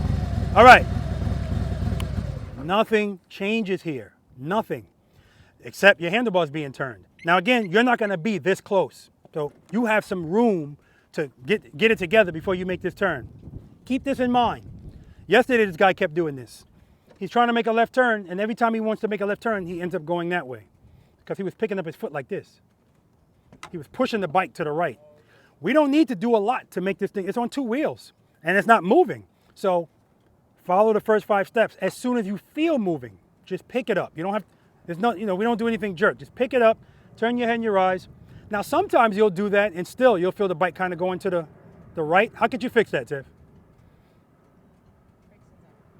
Going into the friction zone? If you feel it going to the right and you're trying to make a left. Yeah, you're trying to make a left, and then when you pick up your foot, the bike starts going this way. Oh, yeah, pull it back in. That's right.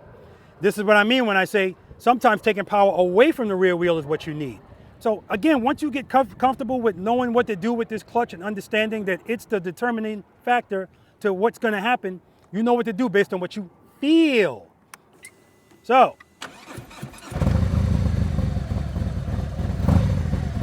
first 5 steps. So now because I'm here, I'm looking to where I'm going to turn before I even move because I don't have to go straight, right? Head nice, but I'm not crazy. If you want to look this way first, that's fine because I can look before I move. I see it's clear. Boom. But I'm going to look first. And all I'm doing here, what exercise is that covering right there? That's right, that's all I'm doing. Small variations of trust and believe. As I'm going to make that turn, as soon as I feel, a little bit of, I opened up the clutch a little bit, or I stay in the friction zone the whole time, but I just use the brake. It all depends. You could do either way, there's no wrong answer. But sometimes when people use the brake, they're doing this, or they're applying too much, whatever. At the end of the day, I don't care. Just don't pull the clutch in. Don't take the only thing that's keeping the bike up away. Now, see these cones? I don't mind if you hit the cones. I don't want you to mind either. Don't stare at them. It's inappropriate. Right? They don't like it. Right? You can look at them. I'm realistic, but don't stare at them. And the consistency, we're talking about it again. When you turn your head and your eyes, consistently keep them turned. Trust me, there's nothing for you to hit. But even with nothing to hit, we don't like the way it feels. Okay? I get it. And then lastly, I'm going to have you guys make this turn and then stop right there. You've already done it. So, but you were leaning when you did it.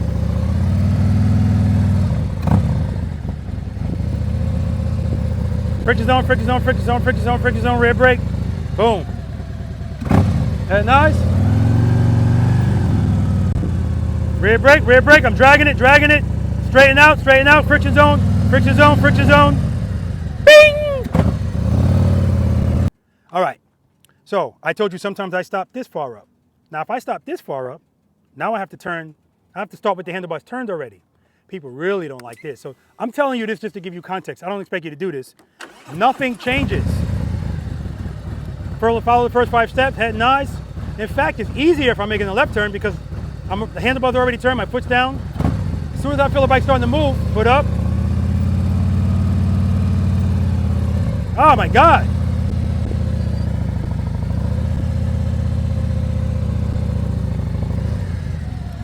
And if I come up even further, I got to start with the handlebars turned, but I got to do trust and believe.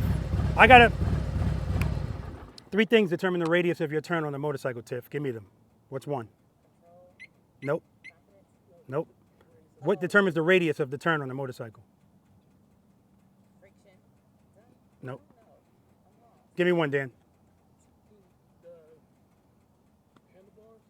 Yes. How far you turn the handlebars? Give me another one. Speed. Speed is the number one contributing factor to wide turns. So speed, handlebar turn, lean angle. So motorcycles are designed to be leaned. People that don't want to lean them, the turns are not going to be as tight. That's why you get real wide turns. So handlebars, speed. Exactly. And lean angle. So like when we get to U-turns, I want people to be within 24 feet. So the way we're going to accomplish that is you can't be going too fast because speed is always going to take us wide. You got to turn the handlebars, got to lean a little bit. Everything's just a little, but we'll talk about that when we get there. So again, in this situation, speed's not a factor because I'm starting from a note. I'm going to have to turn the handlebars all the way. And because the turn is not going to be enough with the bars, I'm going to have to let it fall a little bit. Trust and believe. And catch it with the clutch. That's all. Yeah, that don't look good over there, but she could be dramatic. He knows her better than we do.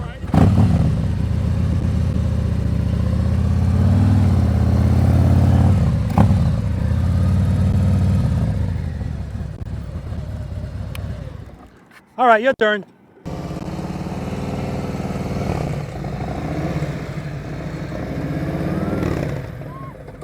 You're good, you're good.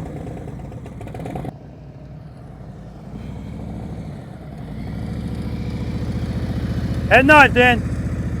Not at my cones, at my camera. All right, good job. Stay at that speed. Good, good. Keep it loaded, keep it loaded. Keep it loaded, head nods. There we go, there we go. Do it again. Look at my camera, Dan, not the ground. Good, keep it loaded. Good catch, good catch.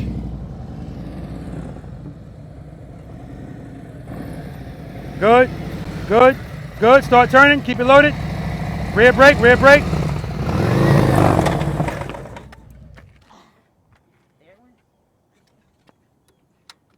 All right. What happened? I didn't keep it loaded for one, and I didn't come out in the friction zone to keep myself up. All right. That's not what happened, but I will tell you this. That was going to be your best turn. That was perfect. Are these things going to stay where they're supposed to be, these bars? Yeah. They're strong? Okay.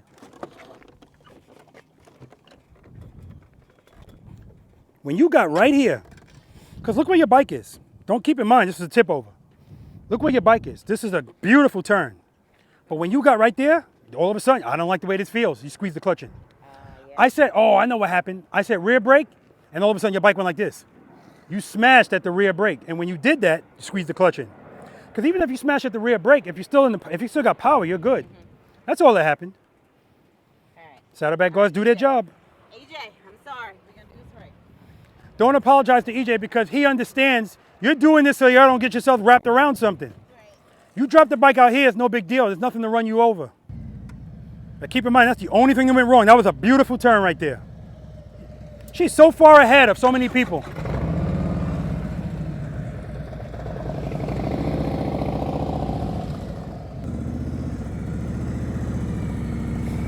Good. Look at the camera. Keep looking at it. Keep looking at it. Nice.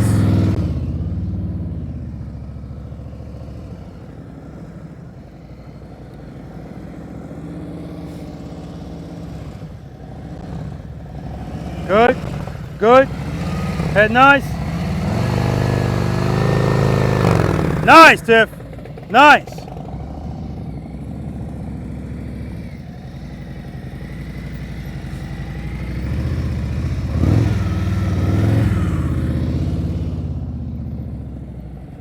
All right, so Dan, what you're doing is you're turning late. That's why you're having to lean a little bit to make this turn. Outside of that, man, you look just excellent, man. The clutch control, just beautiful. I'm trying to... You worried about this door cone? Yeah.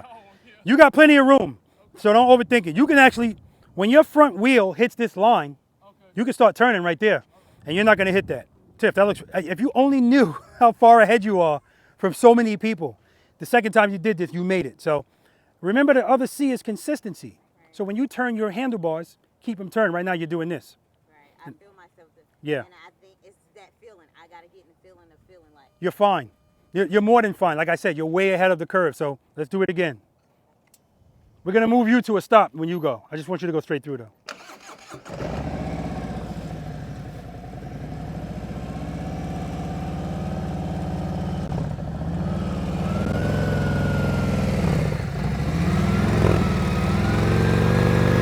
Good job, good job, good job. Oh, and she's stopping. I didn't even ask her to do it yet. Wherever you want to stop. Wherever you want to stop in this box. All right, nice stop. Left turn, straight through. Head and eyes, your eyes are down the whole time. Yeah. Look at that camera. Keep looking at it.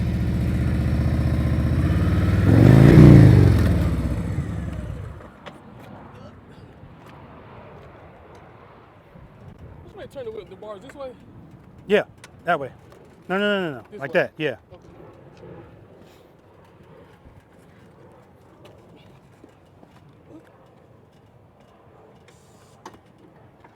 What happened there? I didn't keep it loaded. Yeah, the first thing that happened is when you started to move, your handlebars went straight. And that happens, it's a balance thing. So how do you deal with that? Sometimes that's gonna happen. Sometimes it helps that when you know how I say slowly release the clutch to the friction zone? Mm-hmm. Sometimes it'll help to open it a little faster. Oh, okay. Because it'll straighten the bike out and then immediately you can correct it with the rear brake and then you can do what the hell you want to do. Right. But that's all that was. But when that did happen, then you was like, okay. And then when you tried to make the left turn, clutch in. Right. Yeah. So that's not even a not keeping it loaded problem. That's a, oh crap, let me pull a clutch in. Because remember, the only way it's going to fall, clutch. That's it. Preload, doesn't matter, clutch. All right, do it again. Preloader Nation, we identify and retry. Everything changes from a stop. But that's all mental. It's just what we were doing over there, just turning the handlebars.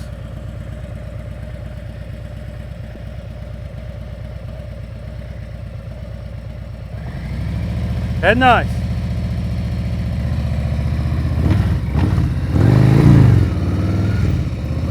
There we go, work it out. Right there, you did a trust and believe. You was like, okay, I'm ready. The bike wasn't even moving yet. So that makes it even, you know, and that's why right from the start, you're like, but you worked it out.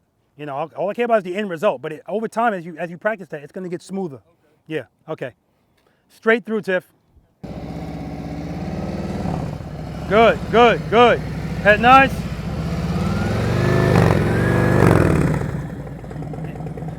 Good job.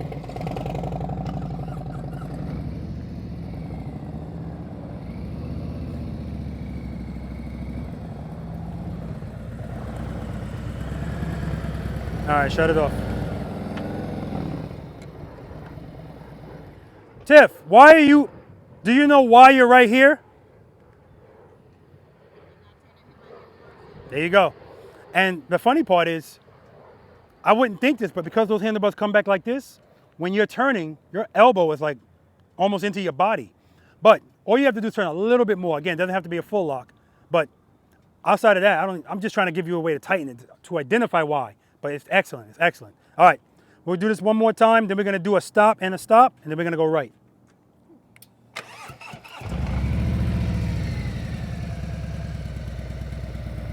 Head and eyes.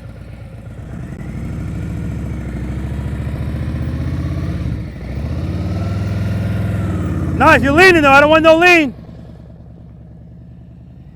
Come to a stop, any way you want in here. It could be right here if you want. That's fine.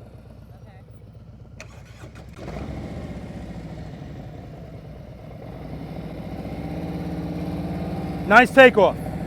Good, friction zone, rear brake, rear brake. Woo, beautiful, okay. Left turn, don't stop, just go straight through. Nothing changes. Good, foot up, head nice.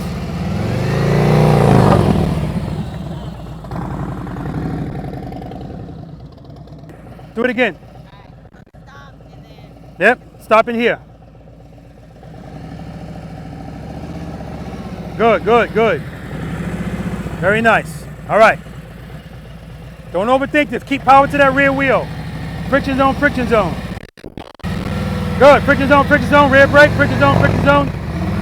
You're looking right where you're going, Tiff. You're looking right there.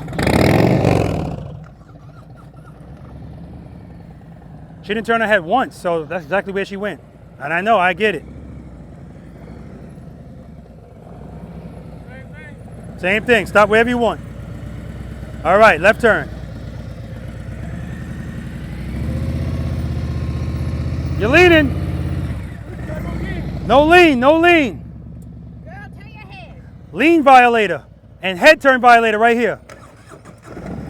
Or lack thereof. Smooth stop, just like over there. Good, good. Beautiful, there we go. All right, let's do this. Good. Head and eyes. Turn it, girl, turn it. You're good, you're good. Tiffany Renee using executive privilege. Skipping Dan. Tiffany using executive privilege, skipping Dan. I was like, come on, let me try to fit in. This is not defeated. It's not. Let's go. Let's do it. Start turning those bars a little earlier because you're right at the cone anyway, the tall cone. You just got to turn them a little bit more, that's all. I think, but when I feel like when I'm turning, I feel like I'm like. No, you're not. You're not. Because we're straight up, so we're not even talking about counterbalancing at this point. Just turn them. Keep power to that rear wheel. Stop up here. Okay. Oh, you're doing the whole thing over? Okay. I like it. I like it. You're not being defeated.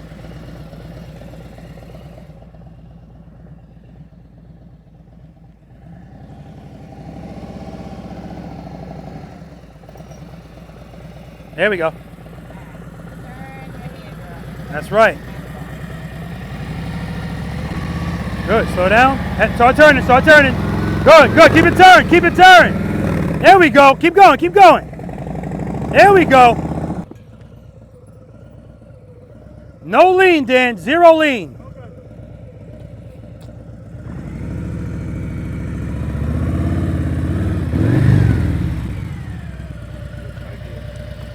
So here's the funny part. Right from the start until you put your foot down, you're looking this way. Yeah. Turn your head and your eyes. It works wonders, I'm telling you. I don't know how, but it does. And you're still doing exercise number 3. You're picking up your foot like this, and the bike's not moving. You're trusting and believing, you don't have to. Remember, slowly release the clutch. When it starts to move, pick up that foot. Head and eyes. Yeah, keep it straight up. So you're turning late. That's why you're turning late. Stop. Look where your bike is. Now look at the distance between you and this cone. So even if you continue this turn, you're nowhere near this. Right. So you can start turning way early. It's going to make this easier for you. Okay. Now let's back up. All right.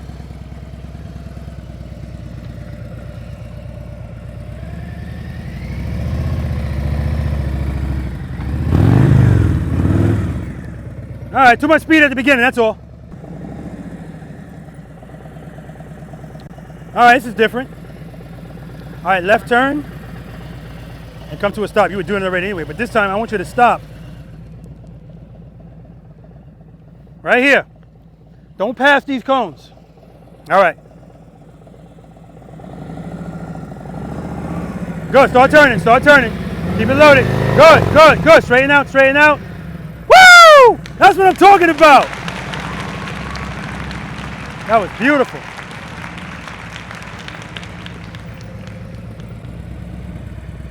All right, Dan, I don't want any lean.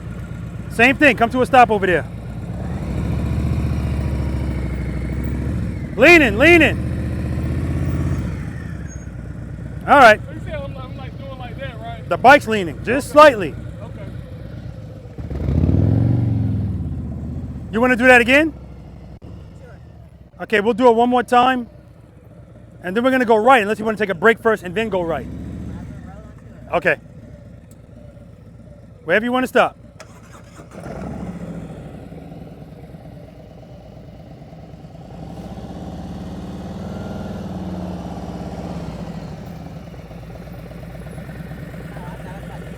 Now you're good. All right, copy and paste. Same thing you're doing, the same thing at Dan. Sometimes you turn a little too late and it requires you to turn more. You're good. Good. Good, turn it. Turn it, good. Straighten out, straighten out. I'll take it, good job.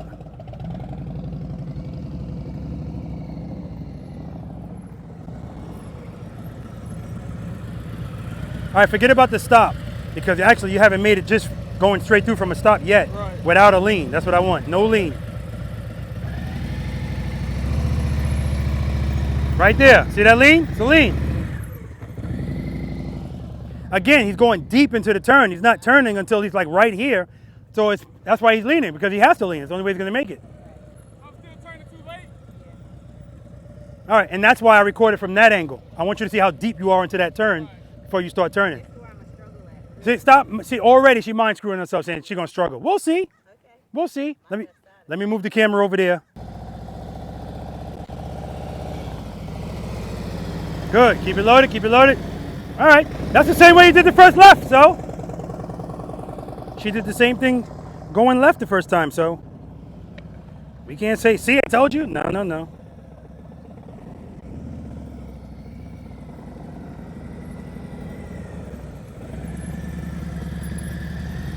You're looking down at the ground. There we go. Get that head up. Much better. Much better. His eyes were down the whole time. As soon as he picked his head up, that was the smoothest turn. Slow down. Good. I didn't say stop. I said slow down. All right, let me back you up. Okay.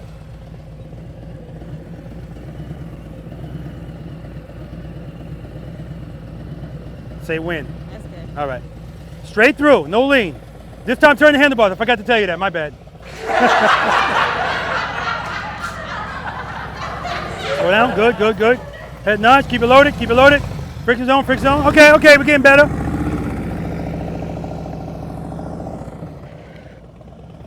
Even the fact that when she goes through here, hits this cone, and then makes a nice controlled turn right here. There's so many people that they're going to struggle with that. That was the best turn all day, man. Do it again. Copy and paste.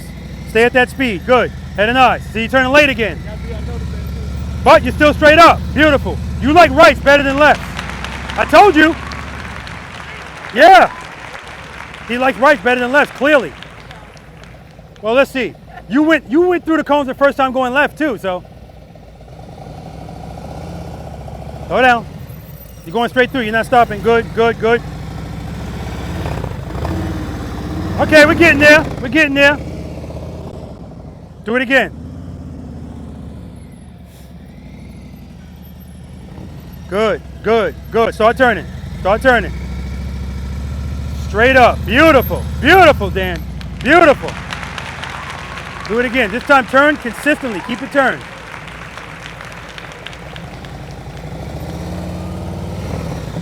All right, so right there, the reason that didn't feel good is you were making it fight. Right before you moved, your bike went like this. So you're going into the friction zone, holding it with the rear brake. Don't make it fight. Good, good. Turn it, turn it, turn it. Keep it turned, keep it turned. There we go. It looks equivalent to me to left turns. Same thing, third time's a charm. Do it. Come to a stop. Stop. And wherever you want. Yeah, man, you're looking good. Right turn. As soon as you start moving, start turning. You're good. Well, not that early. Yeah, turn it, turn it. Look at that. Oh, you love rights. You don't like them better. You love them. Because that time he's deep into the turn. He still didn't lean. He just locked the bars. Oh, beautiful. Ready? You straight through. Don't stop.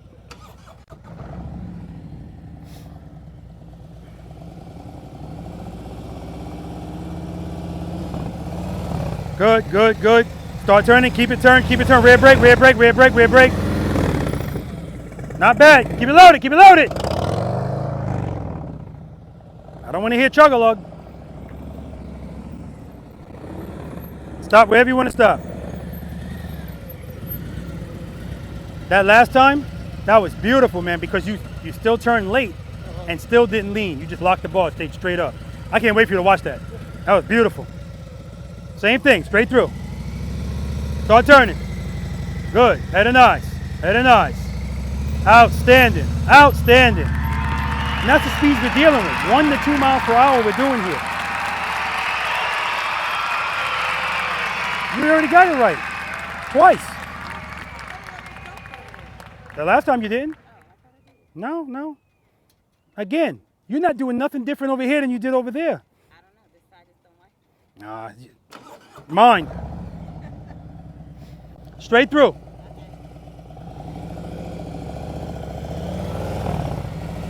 Good. Turn it. Don't lean. Don't lean. All right, I'll take it, but you're leaning.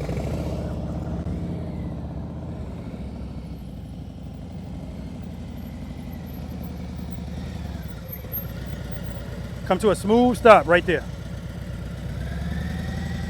Good. Go ahead. Nice.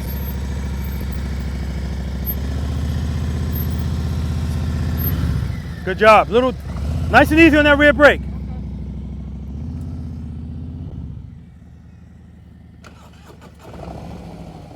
Straight through. Good. Slow down, slow down, slow down. Good, good, good. Keep it loaded. Friction zone, rear brake. Turn those bars, turn them. That's what I'm talking about. Woo! And a stop. Ain't even asking to do it.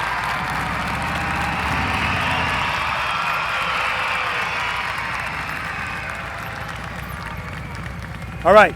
Right turn. Come to a smooth stop. Then you can take a break.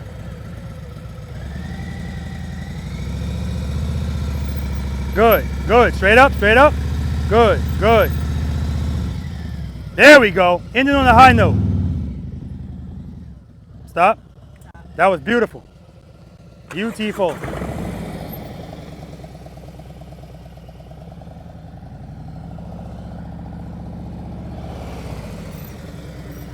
Look at you balling all the way up here. Okay. Right turn. Don't stop. Just make the right turn and go straight through. Head nice. Head nice. Yeah, a little too close, a little too close. Yeah, she is. She got to work her way up to this line. She was too close. She should be like right here. Dan still got on the hoodie. You a different kind of man. I'd have been melted already. All right, start here. Yeah, start there. Okay. So you want to go there and stop, then turn? No, no, no. You're going to turn and stop over there. This is your stop right here. Oh, okay.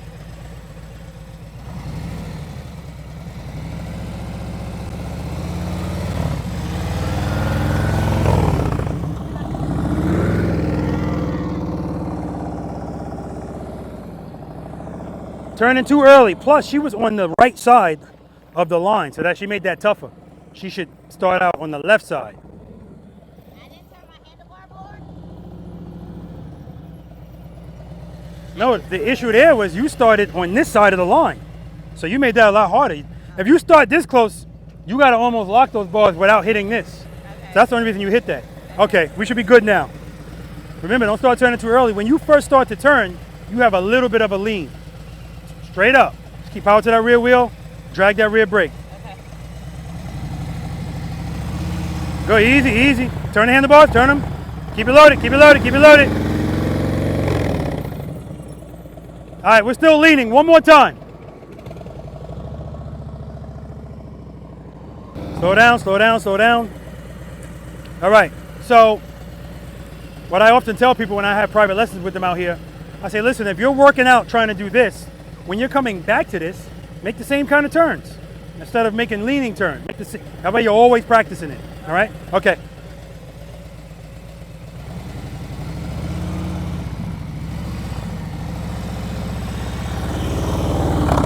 Keep it loaded, keep it loaded.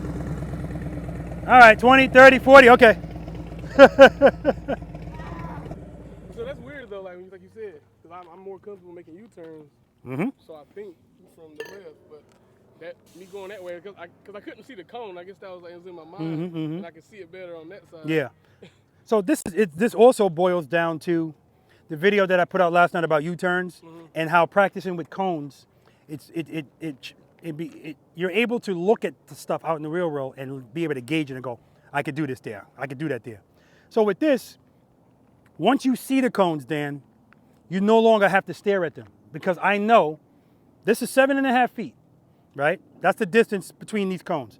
I know that's not gonna be a problem at all because I practice it all the time. So boom, let me just do it. The only thing I could possibly be worried about is my bags hitting something high. But as far as me hitting something over there, I'm not worried about that. So if I can eliminate that, all I got to do is think about my bags, make sure I don't turn too early, and I'm good. So even if I got these bars fully locked, it's what I feel. I'm using the rear brake, that's it.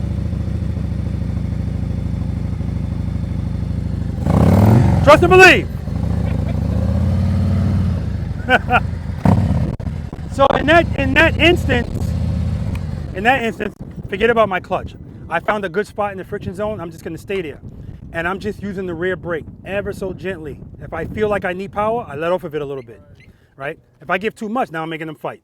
So that's all this all boils down to. And if you wanna keep this bike straight up when you're making that turn, you just have to keep power to the rear wheel because it wants to stand up. We know that. We talked about it. We all agreed. We signed the contract.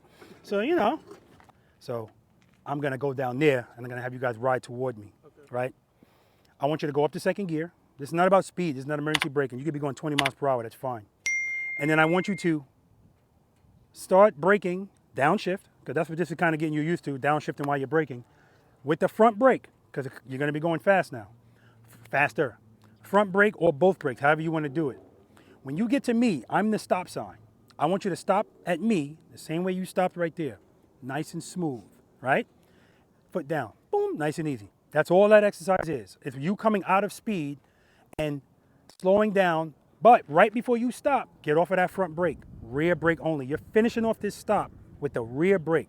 Now, when I say that, I don't mean while you're going 15 miles per hour transition. It could be right before you put your foot down. It's just gonna finish it off. The front brake on your motorcycle is too much power. That's why one time I remember I said, I'm going to the gas station. I'm gonna try to just use my front brake only. Can I do it? Absolutely.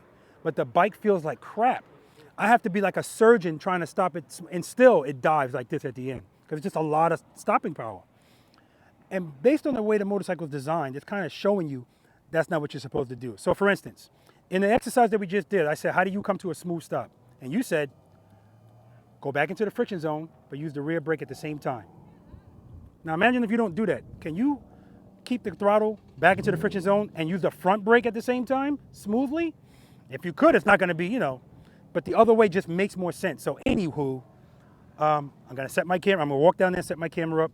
You guys come at me one at a time. We'll probably do it once, maybe twice, unless it's a disaster, which I doubt. So whenever we actually finish off the stop, it's always the rear brake. That's right. Okay. Always. Well, I don't like to use the word always. It depends, right? For the most part, yes. Right. Yes. Motorcycle riders, for the most part, are lazy and they're complacent, right? Laziness is, if my hand's already here, screw that rear brake. I don't want to have to move my foot. I can just do that. Yep. And you know what? You might still do that. All I'm saying is finish it off with the rear brake. And it makes sense because you're going to be putting down 1 foot anyway. Now, once that 1 foot's down, if you want to relax and put 2 feet down, do either of these bikes have the auto hold? Yeah, they do. Yeah. So yeah, if you stop, squeeze it in so it can stay still, yeah. But that depends too. Where are we stopped? If it's just us two and nobody behind us, if that's the case for me, I'm in gear. I'm ready, because if something happens, I need to go, right? That's where the complacency comes in. All right, so exercise number 1, stops and starts. All right, Tiff's going first.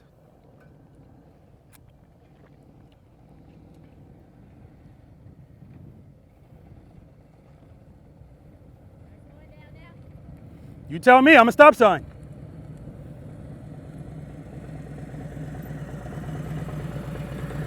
Nice. Now right there again, it's all about coordination. You put your foot down, but the bike is still rolling. That's why your foot ended up like this. All right, give me a little bit more speed next time. Nice. And again, we're in a training environment, so yeah, we're gonna look at everything, because we just want to make the person riding situationally aware of what's going on. There we go. This is the kind of speed I want. He's off of the front brake. It doesn't get any better than that. You need to write a book, do a video on this, just with you doing it. That was excellent, man. That was excellent. Everything was smooth. All right, here we go. Tips on the way. Good. This is a good amount of speed. Downshift. Good, good, good. Good, good, good. Very nice, very nice. Okay, you can go back over where we started with exercise number 4. All I hear chug-a-lug.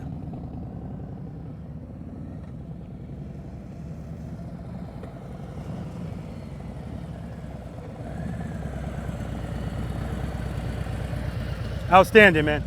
This is exercise number 5. This is the single serpentine, and this is what I was talking about earlier in reference to my friend not having the presence of mind to swerve. So the importance about this exercise is, in the exercise we just did, right turns, left turns from a stop, I don't want you going fast at all. 1 to 2 miles per hour, 0 lean. And if you do lean, I know you're going fast because you can't lean without speed. In this exercise, this is the, wow, you have to be in between.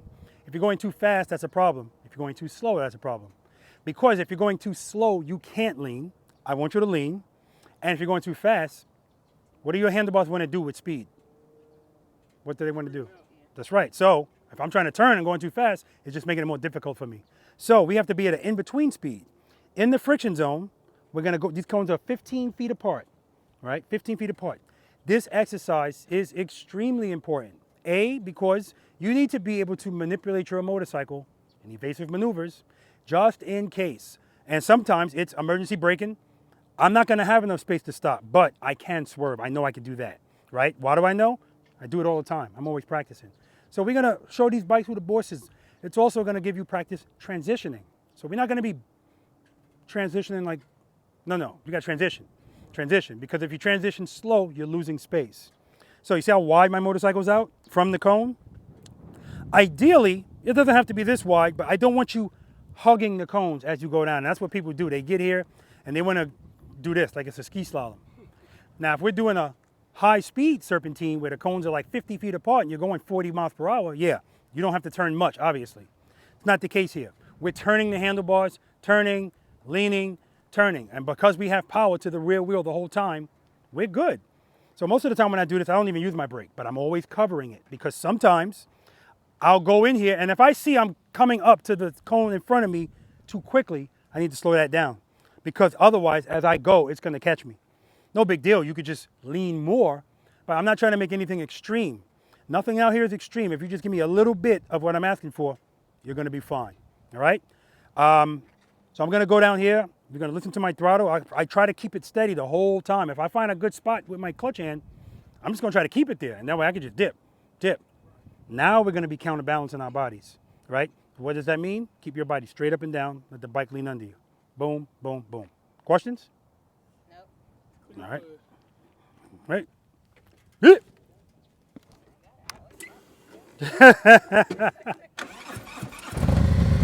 Get it? Got it? Good.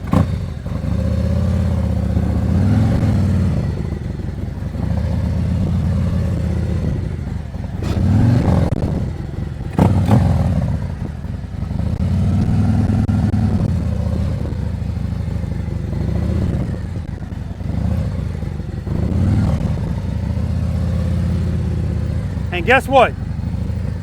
All I'm looking at is the camera and you guys as I'm coming up. I am not molesting my cones with my eyes, right? And that's what I want you guys to do. Keep your head in your eye. I know I'm not going to get it, but I have to say it. Keep your head in your eye straight ahead. And I can always tell, even with the glasses, people are like, you may as well name them going down. John, Sue, because you're looking at each cone. All right? Let's do it. You guys are going to start from down there. Got the highway pegs out.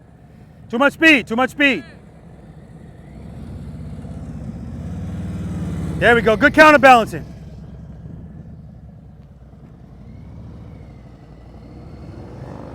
So right here, she's straight up. All right, there we go, we got some lean. Too much speed.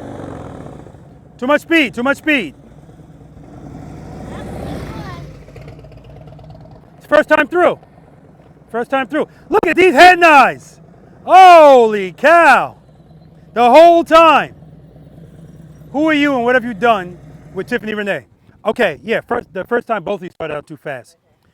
But actually, you didn't start out too fast, you ended up too fast. You started out too slow. When you made this first turn, Tiff, you straight up like this. When I need you to dip this motorcycle into a lean on the first one, because if you dip it into a lean and you come out here, now when you start your next turn, you're in a better position. Whereas if you keep it straight, it immediately makes you hug this cone. You came through like this. When I want you like this. So as soon as you commit to the first turn, you should already be starting the next turn, depending on your speed. right? If you wait late, it's gonna catch up to you. All right, let's do it again. Good, that's a good speed right there. Good, dip it. There we go, dip it, keep the speed up. Good, good. There we go. Copy and paste.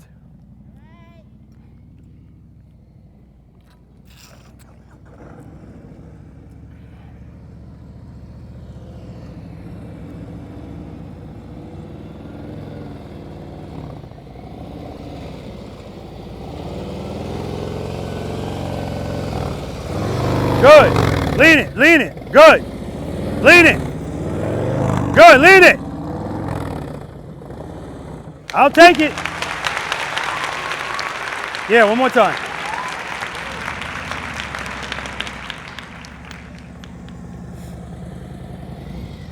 There we go. Good correction, good correction.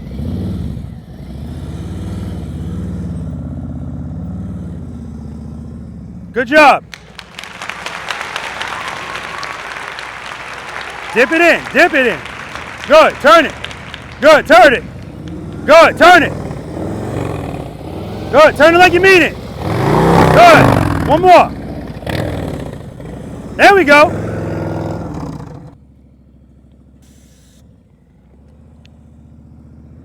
Good, good, good, good. Did you name the cones as you were coming up? Every one.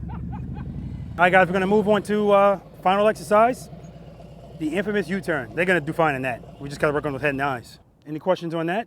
Single serpentine? Yeah. I just want you to practice it because at the end of the day, this is all that, especially that exercise, but all of it really, it's all about fluidity. One with the motorcycle. Like I said, we're gonna be slow dancing, not like we got two left feet. That might be how it starts. But this is the wet. This is the wrinkled t-shirt theory. T-shirts designed to cover the upper part of your body. So it looks like crap, but it's still doing the job. That's us when we're trying to learn this stuff. But as we practice, that's the iron. And we're gonna iron out that t-shirt. That's all it is. And it's gonna look good. Okay, exercise number 6, infamous U-turn, 27 feet. That's what we're working with, right? Ideally, I need you to be at 24 at some point. If it doesn't happen today, no problem. We're gonna talk about why. As you enter this U-turn, a couple of things. One, your bike's on.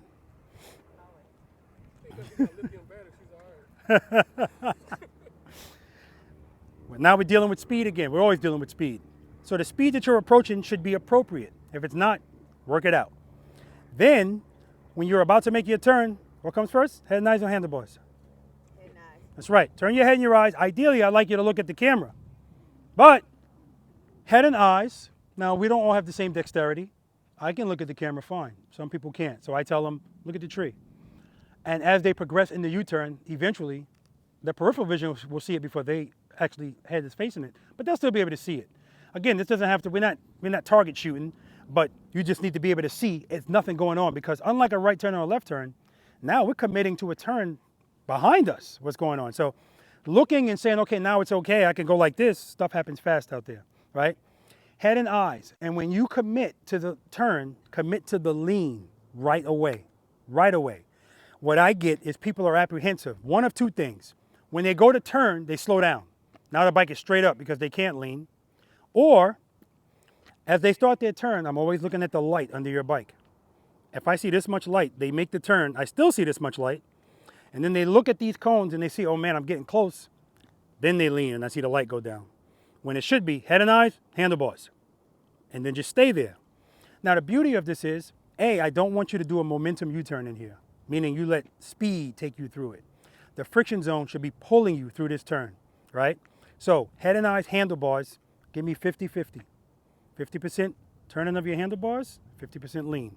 Nothing excessive. Nothing excessive will still keep you in 24 feet. If you commit to the lean right away, turn your handlebars and lean the motorcycle, right? Okay, and that's the gist of it. Make sure that you're in the friction zone, easy on that rear brake if you need it. And if you do need it, nice and easy, gentle pressure. Don't stab, because that's what happens when the bike's leaning, stab, down, right? Again, it's not gonna go down if you open up the hand, okay? All right, so the first time, I'm just gonna have you guys do a left turn since you guys said you love it, going left. Then I'm gonna have you stop right here. and you're gonna make a U-turn. It's not a U-turn from a stop, literally, meaning you gotta turn the wheels right here. You can go straight first and make the turn. Then I'm gonna have you stop and come here and stop. No matter how you make the U-turn, guys, when you come out of the U-turn, I want your motorcycle facing straight. All right, I don't want you going this way or that way. She's watching, I like it. All right. Do you need me to demo it? Sure, we always take demos. All right, all right.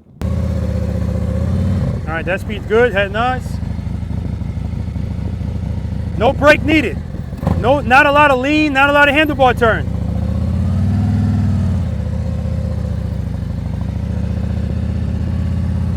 What's the difference? I leaned more, I turned the handlebars more, but my speed stayed the same, my engine stayed the same. The only thing that's gonna determine tighter or wider is handlebar turn, lean, speed. If I keep everything the same, I'm good.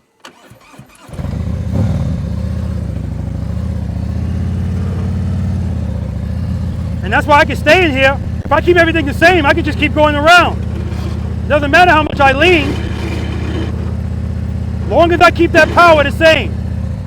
The difference is, at that angle, now I'm relying totally on my power to the rear wheel. If I give up even a little bit, it's gonna fall, right? So whatever I'm doing, and I like the way it feels, my goal is to keep it there. So I'm not gonna be changing a bunch of stuff. Sometimes, like when we do the snowman, and we're doing follow the leader, if I got somebody that's still left with me, I'll go in the snowman. They might make it around once, but if I keep going, eventually they'll mess up. And that's because, yeah, it's not like we're on a train on tracks. You might have to make some changes with your handlebars to a little too much, a little too little, you know. Anyway, we're not there. Then I'm gonna have you make it from a stop.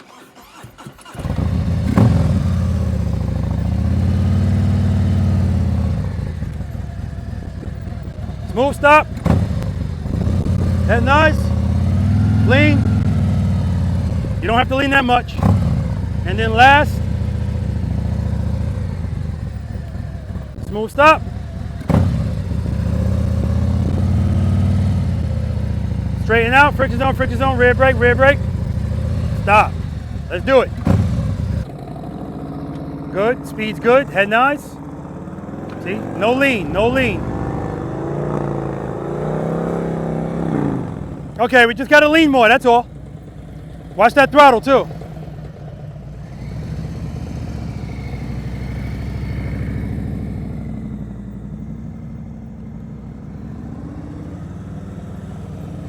Good, good.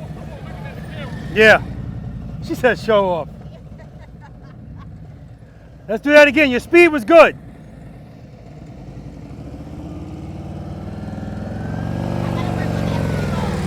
All right, head on, lean over. Keep it loaded, keep it loaded. All right, just gotta lean some more, that's all. A little bit more, turn the handlebars a little bit more.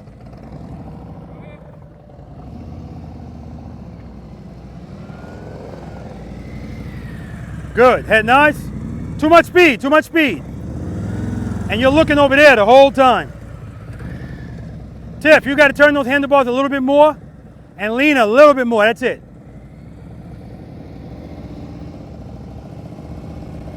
Slow down, slow down. All right, good, head nice.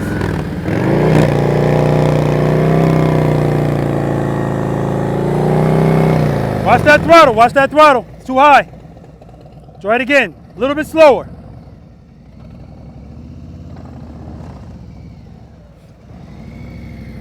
Good, that's a good speed. Keep that speed, friction zone, rear brake.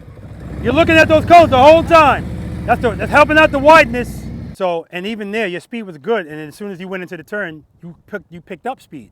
So you're giving me a momentum U-turn. What the speed you were going, if I tried to do that when I had that bike just in this 18 feet, it would have never happened. It would have been wide as hell. And I only do that to show people you don't need speed, you don't need excessive speed to make these U-turns in 24 feet, right? You don't. 8 miles per hour, 7 or 8, that's what I'm doing, leaned all the way over. I'm only asking you to give me a little bit of lean, turn the handlebars more. Right now, Tiff, you have a reluctancy to lean that bike. You don't want to lean it. You don't trust it yet. And that's the reason why you're wide. All right, so let's try that again. Just trust it. Lean it over a little bit more. Friction zone. As long as you got power, you're okay. And pay attention to that throttle. Not too high.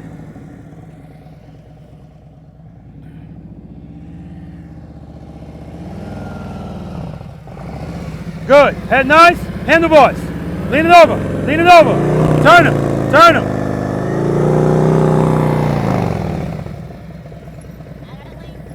And you got to keep the handlebars turned. You're going like this now. Okay?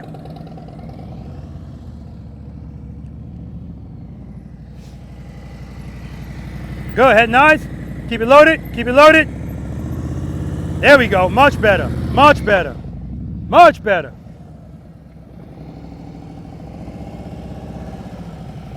Good. Head nice. Lean it over. Commit to it. Commit.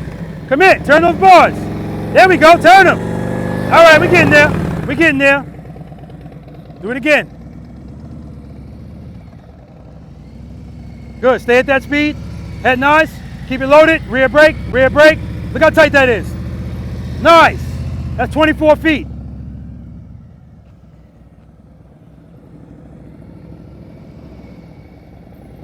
Stay at that speed. Come on. Come on. Head and eyes. Turn it. Keep it turned. Turn it. Lean it. Lean it. There we go. There we go. We're getting there. Now I need her to counterbalance. I don't know if she can do it with those bars. No, do it again. Straight through. Do it again. Straight through. Stay at that speed. Head and eyes. Lean it over. Good. Stay at that speed. All right. There we go. There we go. Ah, you went out wide. You're good though. Can you counterbalance on this? Can you counterbalance with these bars? I'm asking because right now, so the whole counterbalancing thing, yeah, it makes stuff easier when you're doing extreme stuff. It also makes it feel, well, it's supposed less scary because right now you're leaning with the bike. So when I tell you to lean more, you're like, oh, hell no. Whereas if you're like this. I think that's something I've always had an issue with, even when I rode sport bikes. Is what? With the counterbalance. Like, I always want to lean okay. Okay. Away from it. If it works for you to lean with it, it's fine. So right? I think that's just something like I just have to work on. I have to get out my own way for me to fix that. And I can see right now with you, you learn this stuff quick because you might go through a couple of times and it's a little and then all of a sudden that last turn, I don't care if you came out facing this way. It's the tightest turn you made today. Because for some reason, once you got into the middle of the turn, now you said, oh, you want some turn, Rob? Here you go. And now you turn the handlebars. But before that, you're like this the whole time. And that's why you're so wide. If you just turn them and keep it there, the friction zone is going to take care of the rest. Let's do it.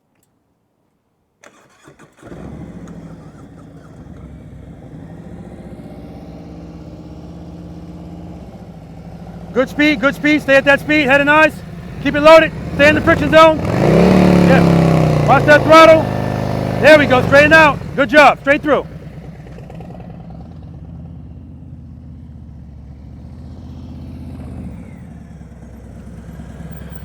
All right, U-turn from a stop.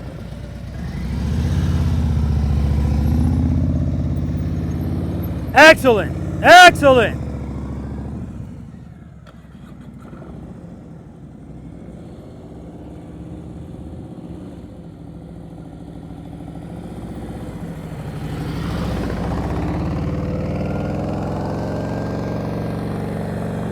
All right, we're good. Yep, yep.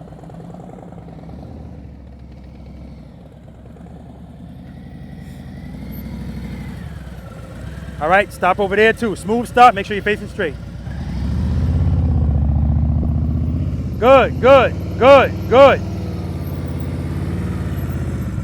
Very nice. And the only reason you're there and not here is because you came out of the turn early. If you held that a little longer, you were right here. Good job, man.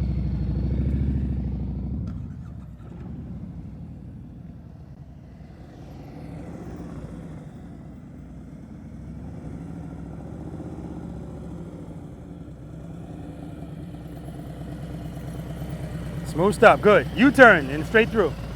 Nothing changes, Tiff. Good, head nice.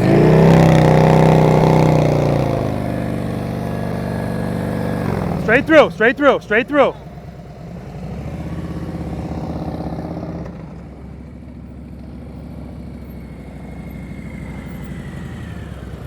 All right, one more time to a smooth stop.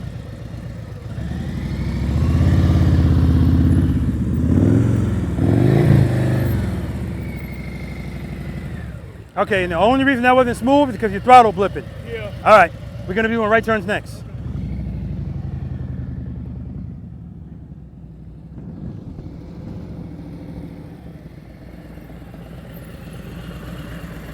All right, your issue is you don't like the way it feels with that initial lean.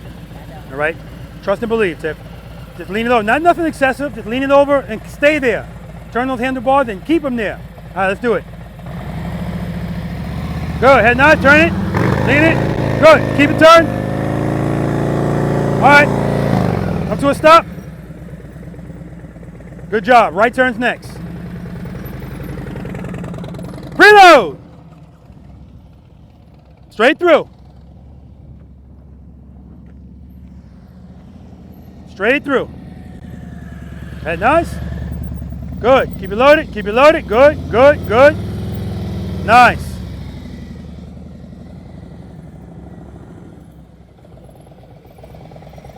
Head nice. Good. Keep it loaded. Rear brake. Stay in the friction zone. Friction zone. Friction zone. You're doing that better than left. I knew it. Man, do it again, man. Everybody thinks they know, yeah, this side is the best. She did that way better. Head nice. Good, hold that turn, hold it. Good job, man. Really good job. Copy and paste. Keep going, keep going. Head nice. Hold that turn. Hold it, hold it. Friction zone, friction zone. Woo! Much better, much better.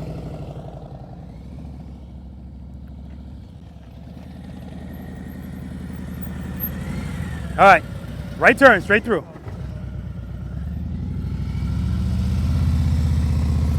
Good, good head and eyes. Wow, more lean, it would have been tighter. Everything else is perfect, man.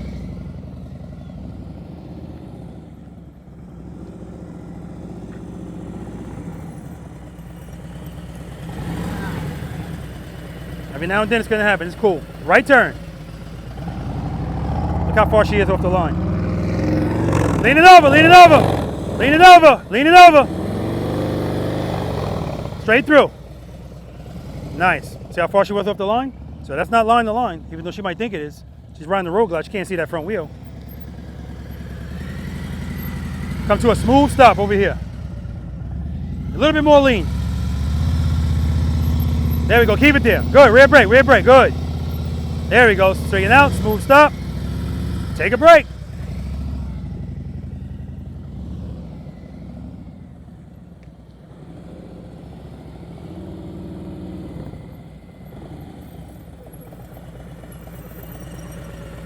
All right, you're gonna come to a smooth stop over here and then you can take a break. Okay.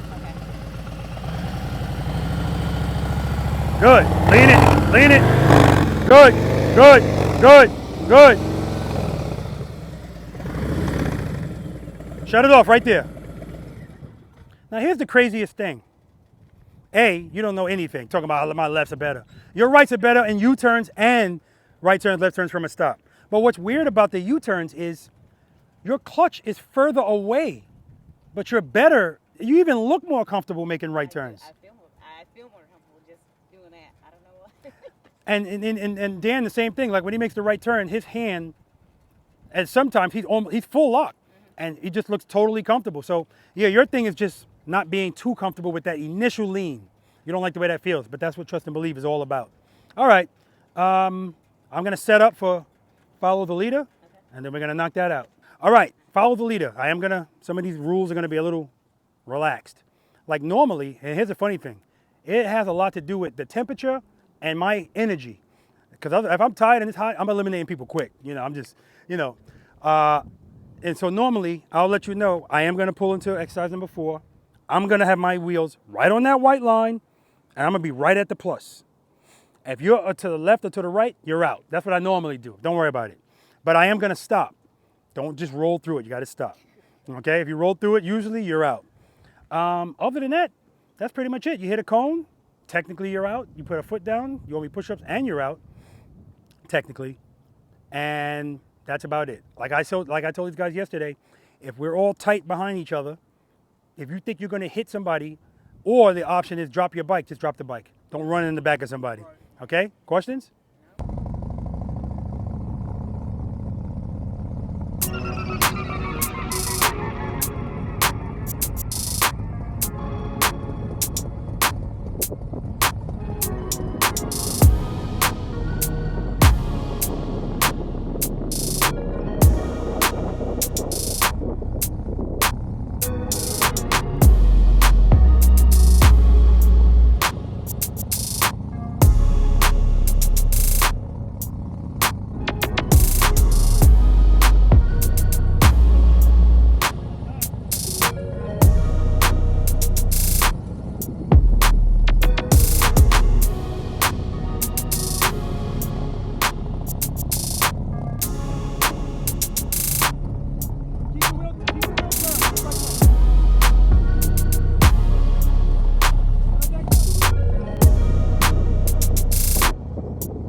All right. Did you guys enjoy yourself? I did. I enjoyed myself thoroughly. Even though, like I said, I know I got so much work to do, I still enjoyed myself because it was beneficial. So. Yes, but the key is, whatever more work you have to do, it's less now than it was when you got here. Oh, yeah, Right? definitely. Because the first part of the work is the knowledge. Yeah. Right? How about you? Yes, definitely. Yeah, it's one of those things we're just gonna keep on practicing it. Now we have a baseline to know where Beautiful. we're at. And I'm going to hold you to it. So yesterday's practice session number 83, there were two guys in that practice session that said to me afterwards, they said, I tell you, man, watching these videos and actually coming out here and doing them are just two different things. It is. He said, and I almost feel like if you don't go out and actually practice, it's like a waste of time to watch them unless you're doing it just for entertainment purposes. So I commend you both again for coming out here and again for pushing your wife to come out here, taking care of her, taking care of your bride. You remember what you rated yourself when you first came out here? Yes, a 1.5. Any change in that number? There's no pressure. I'll put myself at a 3. Okay, good. I'll take that. Good. How about you? What did you rate yourself when you came out? A 3. Any change in that number? Probably maybe a 3.5. Okay, I think his number's low. Actually, I know your number's low. But again, I don't give anybody ratings. All right, guys, listen, that's going to do it for us out here, Pooler, Georgia. And the good thing is it's 77 degrees. I want to give a huge shout out to Dan. See that hoodie? He's been wearing that this whole time. And I don't understand how. I think you were out here 10 minutes and you took that hoodie off? Yes. And her hoodie, it's a Tip Squad hoodie, right? That's in your merch store, right? Yes, it is. Yeah, that hoodie matches Violet perfectly. I almost wanted her to put it back on.